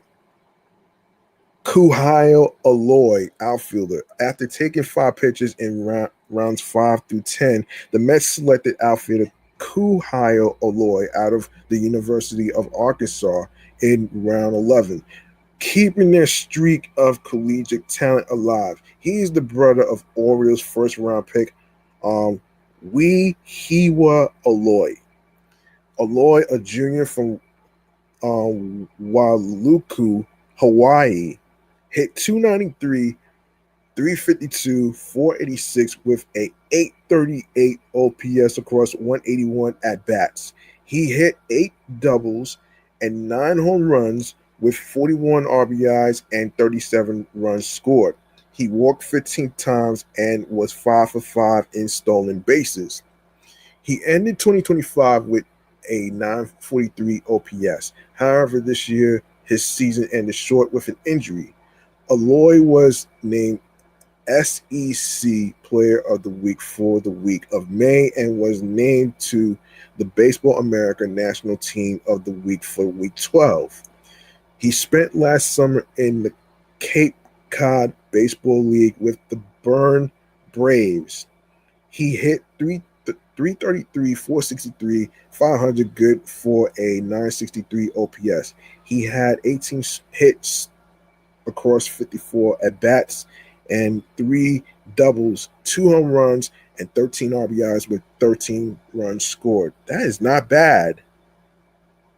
That is not bad, though. And of course, Joe DeMayo, who you may know from the Mets pod, he says on X, with the 330th pick in the 2026 MLB draft, the Mets selected Arkansas outfielder Kuhio Aloy.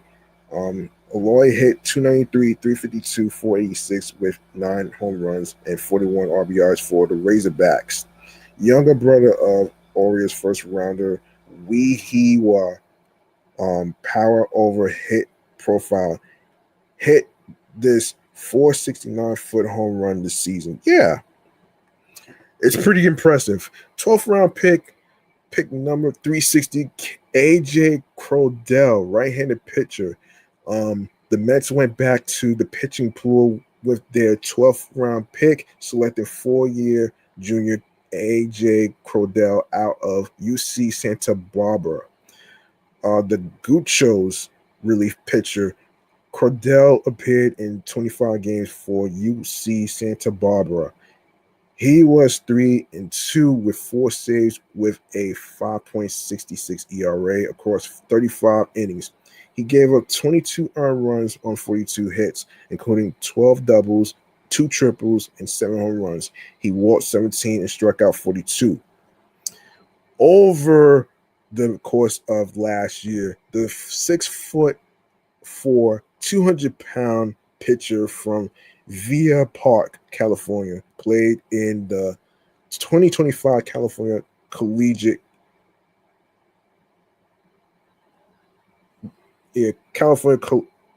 Collegiate League, putting up a 1.74 ERA across 31 innings. Per rounder of Baseball America, Crodell has great release traits and puts a strong spin on the ball. While his fastball velocity needs more speed, he shapes the pitch well and has a good chance of developing well in professional ball. 13th round pick number 390, Jacob Madrid, the catcher. Following picking 11 straight college players, the Mets finally dug into the pool of high school players, selecting a senior catcher, Jacob Madrid, out of Notre Dame High School in Sherman Oaks, California, a school that also produced Giancarlo Stanton and Hunter Green. Madrid is ranked number 171 by MLB. He is currently an Oregon commit and could be a tough sign. In 2026, he averaged 276 with 4 doubles and 28 RBIs with 23 runs scored. He had a 448 OBP.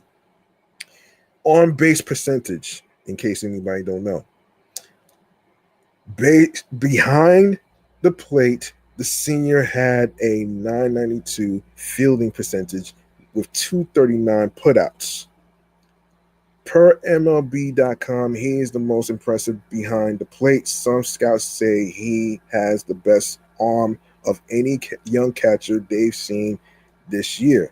He is quick to release the ball, accurate with where he's throwing the ball, and is advanced in his receiving and blocking. Where he needs improvement, according to scouts, is at the plate.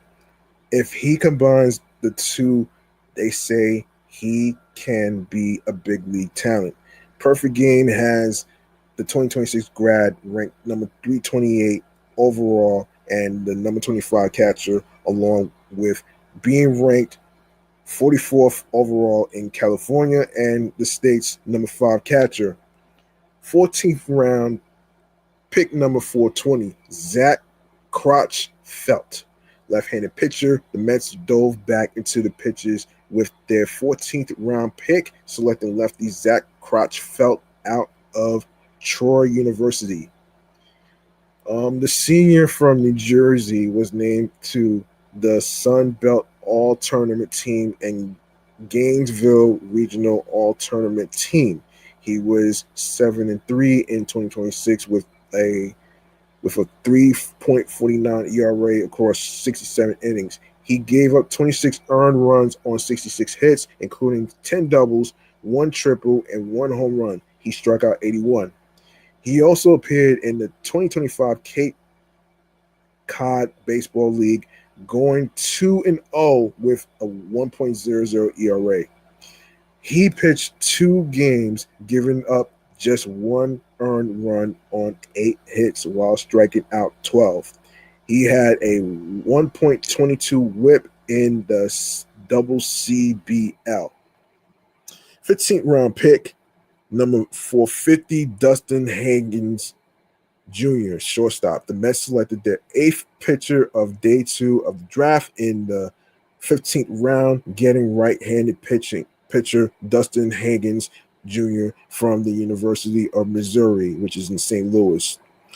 In 2020, the righty was 4-1, recording 6 saves with a 3.89 ERA. He gave up 17 earned runs on 32 hits over the course of 39 1/3 innings. He walked 18 and struck out 57. His fastball per D2 baseball reached 96 miles per hour. It averages 92 to 94. Hagens, per Joe DeMayo of SNY, has a great ability to spin breaking balls. Yeah, so there you go right there, man. There you go. Congratulations to the MLB, to the Mets in the MLB drafts of all the picks that they have picked. That was a good opportunity to do that, actually. That was a good opportunity. Let me go over let's go over the highlights of the game, actually. Previously.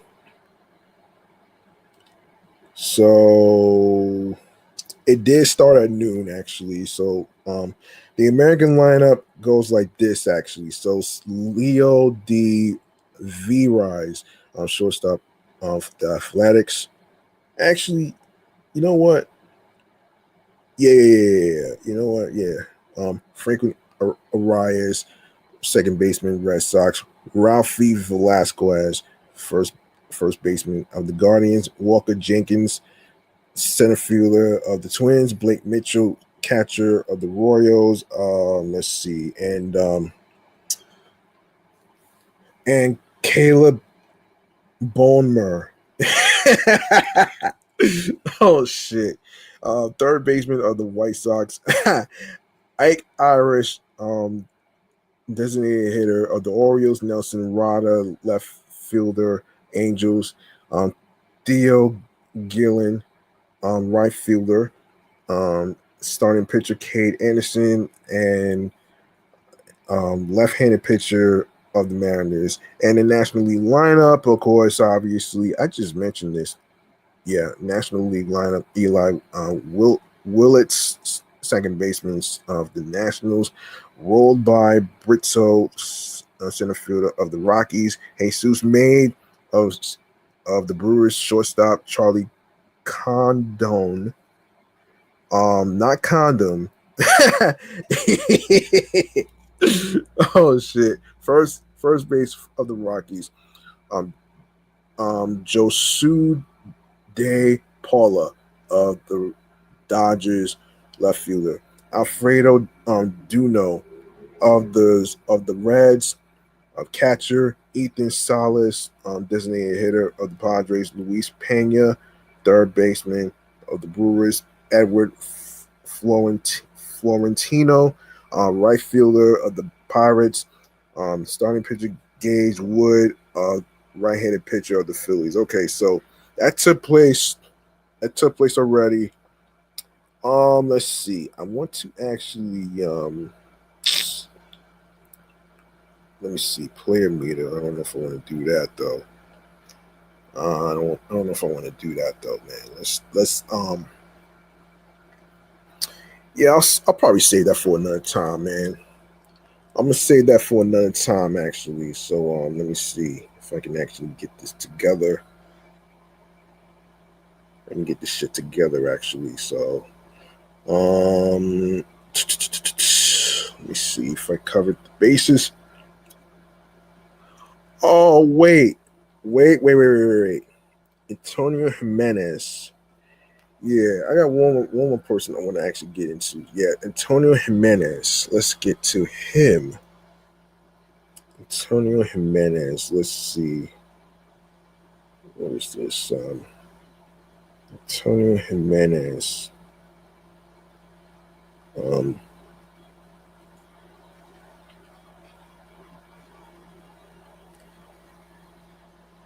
yeah, Antonio Jimenez. Let me get to him. Antonio Jimenez.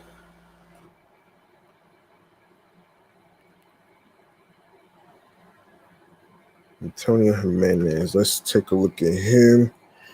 The Mets. Let's take a look at him. There any news on him? Let's see.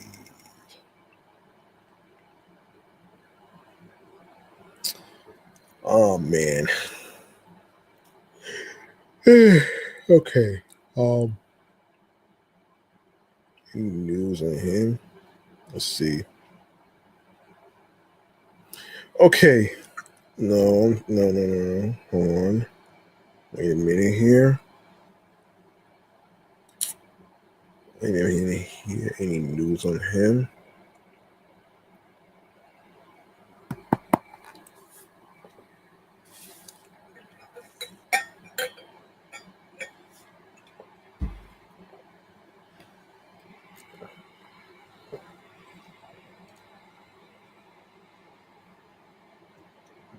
Okay. Uh-huh.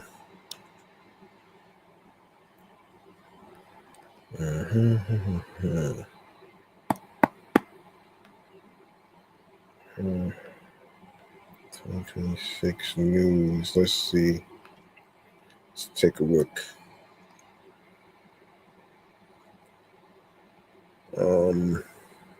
Let's take a look here. Let me see. Is any? Okay. Okay.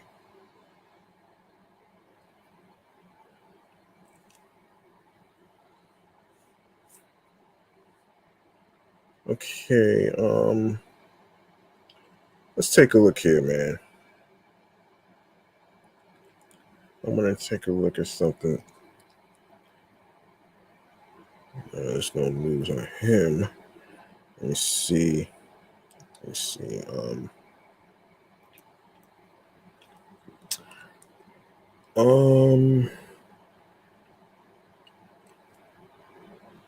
Let's take a look here.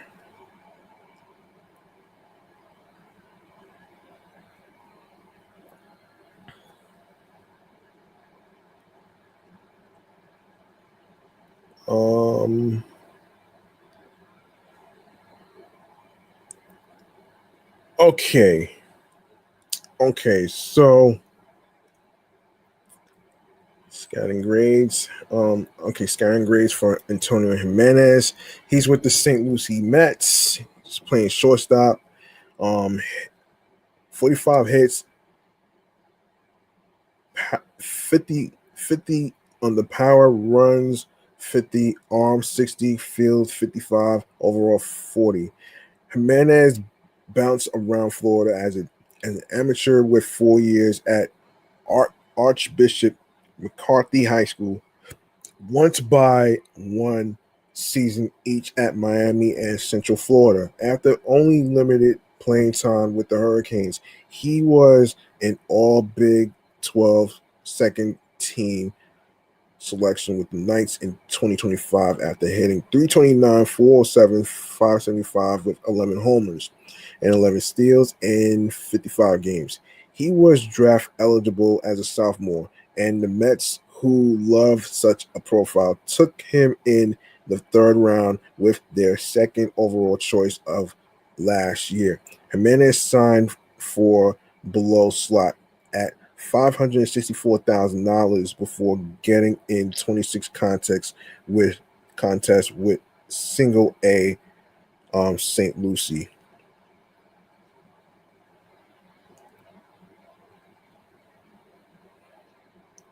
Single A St. Lucie, eh?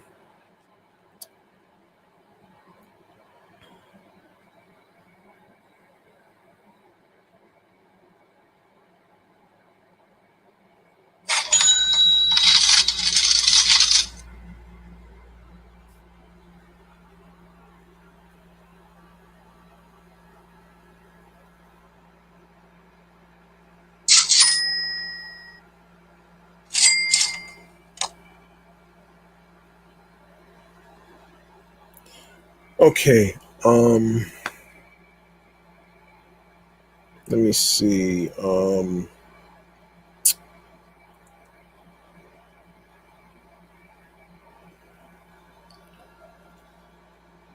was I? Okay, so Jimenez has strength in his 6'1", 200-pound frame, and his above average raw power was something the Mets highlighted as a reason they took him where they did. It's not exactly all fields pop though, and he's at his best when he's getting out in front of balls and driving them with authority to the pull side. Let's see, 10 of the right-handed sluggers, 11 homers, excuse me, in 2025 went to left or left center. Jimenez handled fastballs well with UCF, but expanded the zone against sliders and changeups, and both trends carried over into the Florida State League. Entering his first full season of Pro Ball, Jimenez earns his strongest grades for his plus arm strength as he'll unleash absolute ropes from anywhere on the dirt. He has the right actions for shortstop right now after improving his defensive game in college. While he can look too flashy at times, he should get plenty of chances to stick at the six. An above average glove would lessen the need for him to improve his plate discipline at the upper levels. So yes, I did see. Hang on a second. Hang on a second. Antonio Jimenez.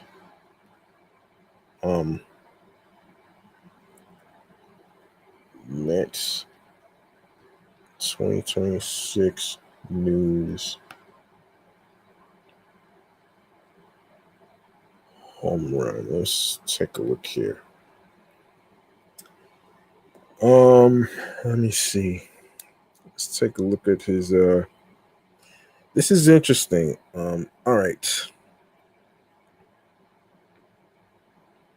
And by the way, on July 9th, Antonio Jimenez hit his third home run in his past 15 at bats. That is not bad for a prospect. That's not bad for a prospect right there, man. Yeah, man. That is not bad. Let me go over the highlights for this guy here. Mets prospect Antonio Jimenez hits a home run on the first pitch of the game for Port St. Lucie, finishing with 4 hits. He also scored 4 runs and stole 2 bases in the 11-2 victory over the Jupiter Hammerheads. Wow. Okay. That's pretty dope right there. That's pretty dope. That's pretty dope right there, though. Yeah, that's pretty dope. And let me see if there's anything more. I don't think there's anything more. Actually, yeah. So, of course, Antonio Jimenez. Yes. So,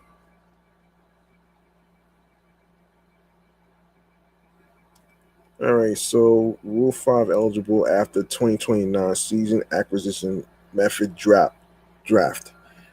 Scouting report: the Mets' third-round pick in the 2025 draft. Jimenez is known for his raw power, despite failing to hit a home run last year. He's already hit two in 2026 with the Cyclones, and he possesses a tantalizing power speed game that would play anywhere in the lineup. There are questions about his fit at shortstop, but he's got a rocket arm that would look really good at third base or in right field if he can't stick at the six. More importantly, he'll need to evolve his hit tool and plate discipline to survive at the highest level of the minors. He's already running a 33.3% strikeout rate through his first 40 plate appearances in high A. A mid 2028 ETA is reasonable for the 21-year-old who's a bit more raw than other college prospects. Still, the archetype he fits is the kind of player that could become Francisco Lindor's heir apparent at shortstop in Queens in the future. Well,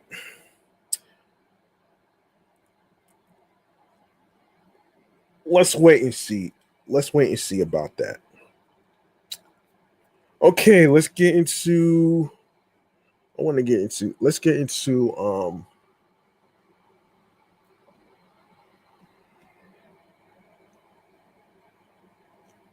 let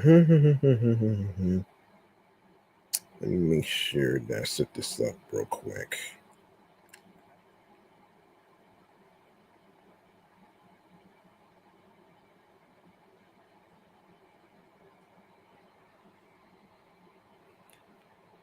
All righty then. Let's get into the sports podcast of the week. Let's do this.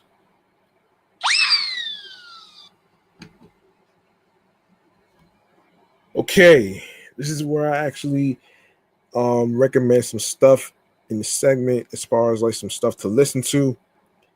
Of course, starting with mostly Mets, couple Mets, unapologetically Angel. Um, of course, till Mets do his part. You have Subway to Shade podcast. You have Just Baseball show for baseball fans. Mets Central, Shea Station, Mets Up podcast, Subway Sports Talk podcast. You got Mets podcast. We gotta believe. NFL Live, Empire State of Baseball podcast, Filthy Sports, Foul Territory, Unpopular Opinion Sports Talk Nation, Dead End Sports, Locked On Sports Today podcast, 24/7 stories in the NFL, NBA, MLB, NHL, and NCAA. You got the Ringer NBA, Mayday with Trevor May, Why Am I a Mets Fan podcast. You have Locked On New York Giants. You got Locked On New York Giants podcast. NFL Good Morning Football podcast. You Know I'm Right podcast. You got Talking Baseball MLB podcast. Mets Weekly with John Saponaro, who took over. You got National League Town, a Mets podcast. Hoops for Hotties, Baseball America, the Mets pod, and of course all that great stuff right there. Let's see. What else? Oh, wait. There's more. You got the 3 Inning Fan podcast with Kelly Franco. You got the Rico Bronya podcast with Evan Roberts. The Locked On Mets podcast with Ryan Finkelstein. You got You got let me see. Yes, the Mets pod. You got Metcast, Who's Right Mets podcast, Believe in Mets podcast. You have first time caller, long time listener Laura Albanese. You have Talking Baseball. You have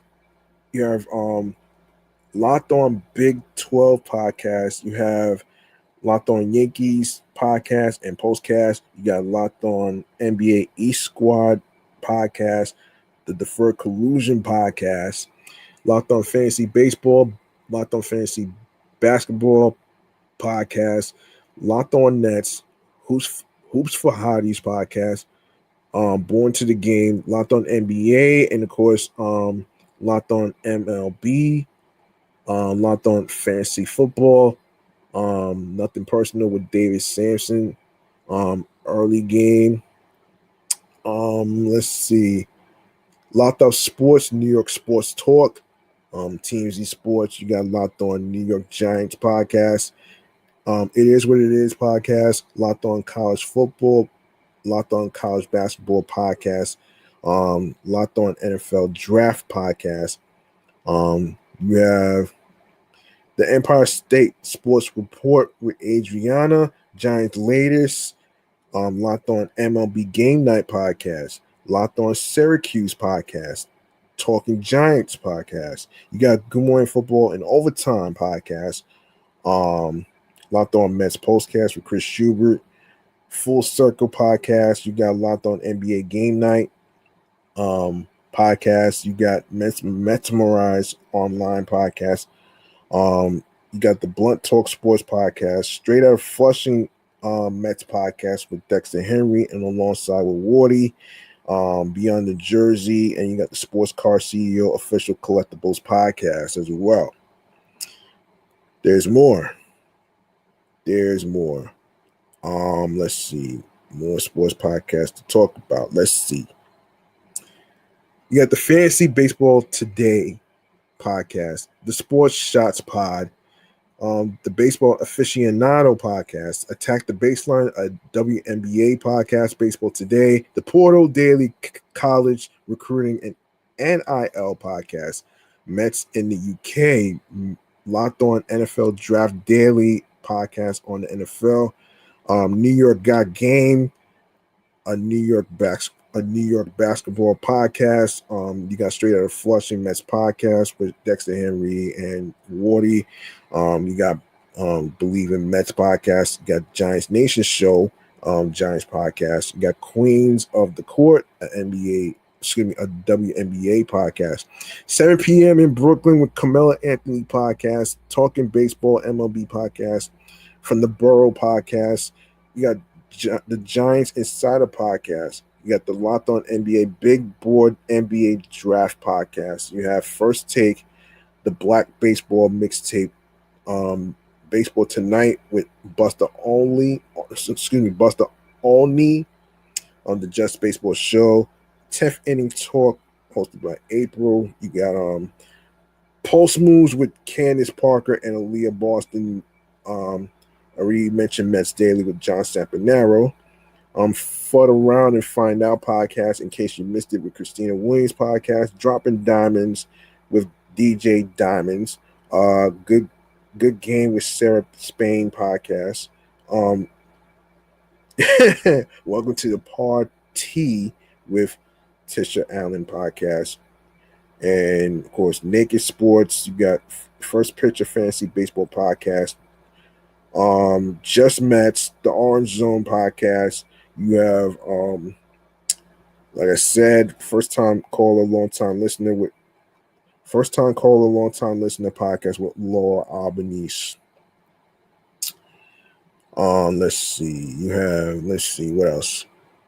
Gateway Day MLB podcast, Sports on Court.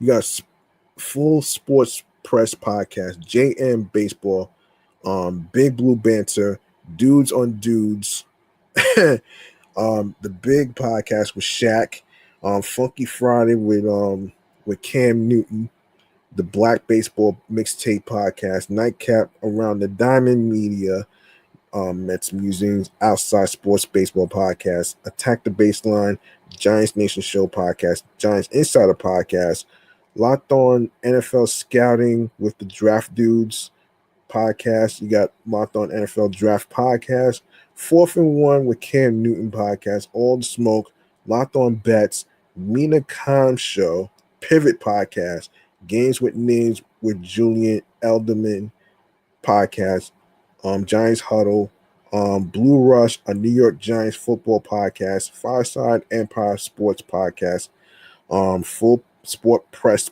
Podcast, Locked On Women's Basketball Podcast, Locked On NBA Draft with No Ceilings Podcast, Good Follow, Giants Collective, Games on Games, Picture List Fantasy Baseball Podcast, NFL Daily, the Deep 3 Podcast, Locked On Yukon Podcast, the Pinstripe Chronicles Podcast.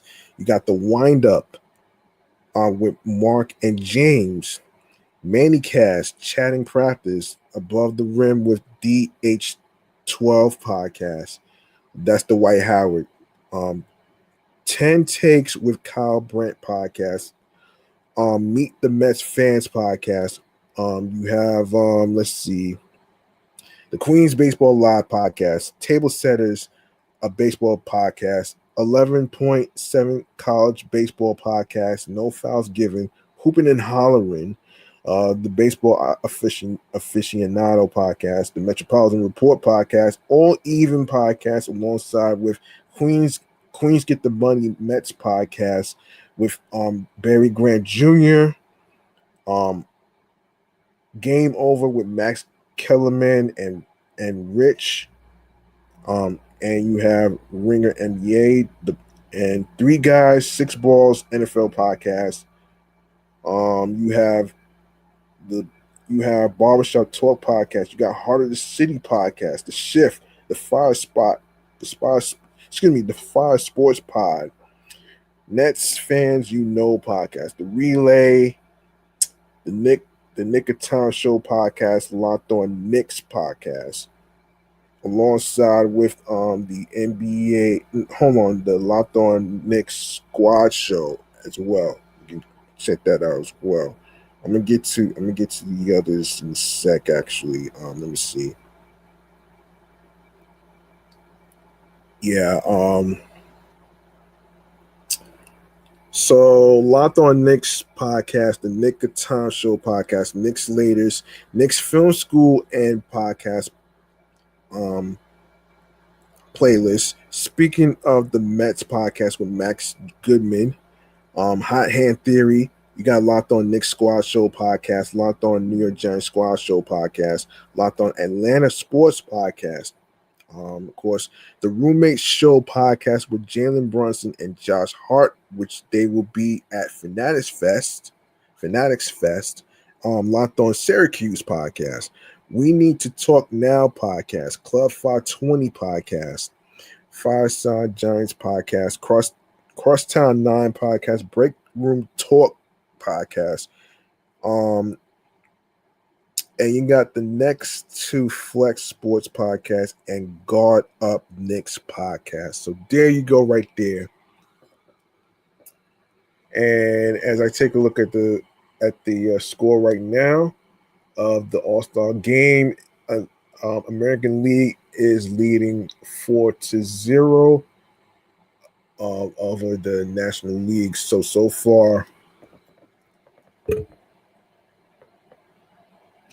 this is the 8th inning. So there you go right there. All right. So I think I'll wrap up right here with let me make sure I get the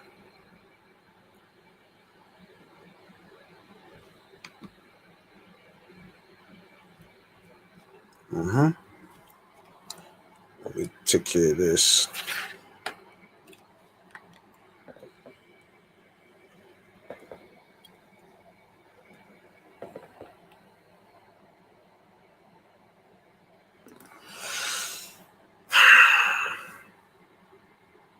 All right.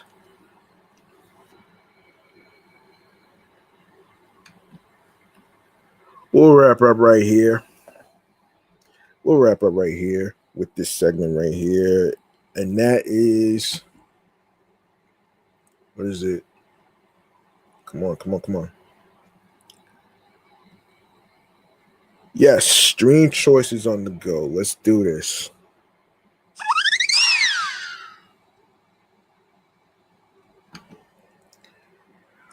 All right, folks. Make sure you follow the Sports Edition Show, Excellent Fun Vibrant Talks podcast on Facebook, Bluesky Social, alongside with Threads and Instagram. And the same goes for my other podcast shows, the Entertainment Review Show, Meticulous Vibe Juice podcast, and alongside with my comedy Off the Meat Rack Chains New York Avenue podcast. Hopefully, I'll be able to return to that tomorrow. And of course, you can follow your host with the most, G Money Stacks 555 in Queens, New York, on Threads and Instagram. And by the way, I did address the whole thing with the situation with the episodes not being on streaming platforms. But for now, until I get me a new job, I'll be able to until I get me a new job and a new laptop and stuff. All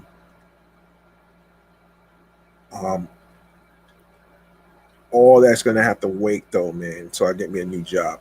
Anyway, for the time being, meantime, you can also check out the episodes on the sports YouTube channel page. Make sure you click on the subscribe button.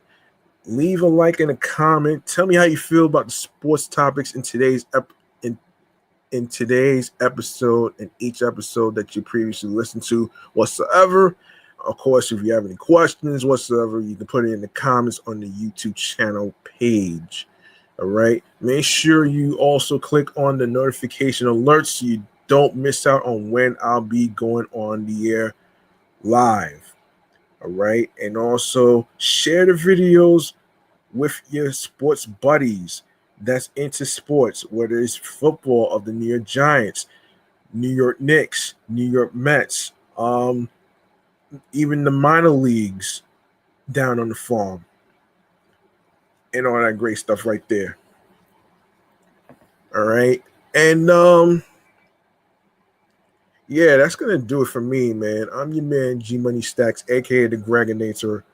Rhymes with now or later, like the candy. Your host with the most, and I'd like to say thank you to every single one of you for being a little patient with me, and despite what I've been through, and of course, and for being there at my lowest and highest. So yeah, so remember, the grind doesn't stop. Hard work pays off. If you want something, you have to work hard and earn it. It's not going to be given to you on a fucking silver platter.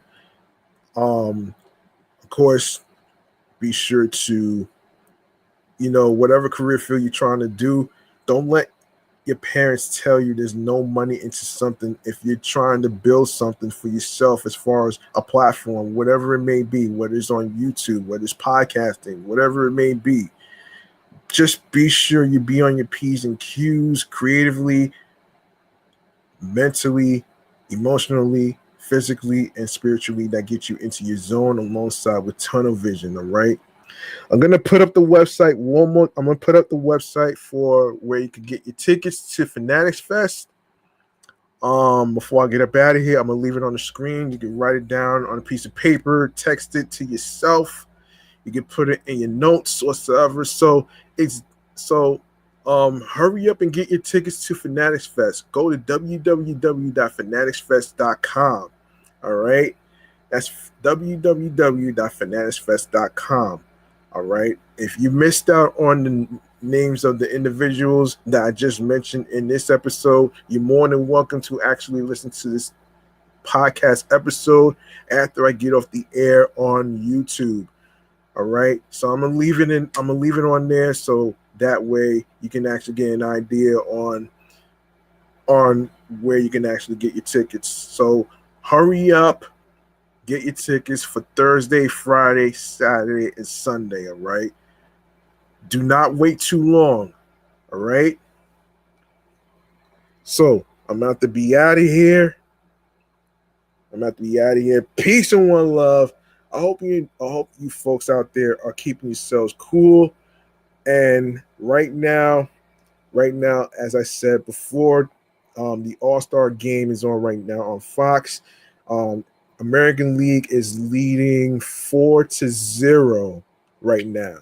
So there you go, right there. And for the record, I'm watching it on my in my room with the Spectrum cable and everything else in between. So therefore, I am not I am not really spoiling anything. If I'm watching from my room, I'm not really spoiling anything. I'm just letting you know what's going on.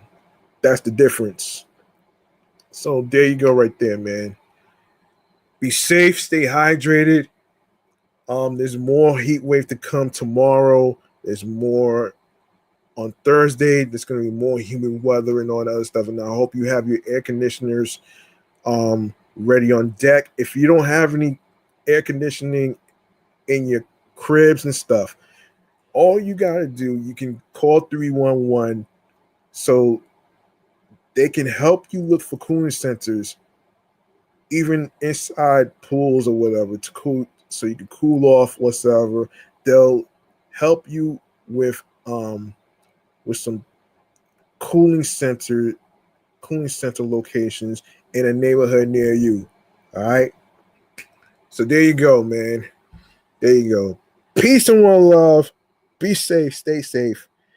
And I hope you are watching the All-Star break right now between the American League and National League that's going on in Philadelphia right now. Score is now 4-0. 4-0. All right. Stay tuned for more new sports topics in the next episode. All right. I'm out of here. Peace. And in the words of Ken Stars, have a good night, everybody.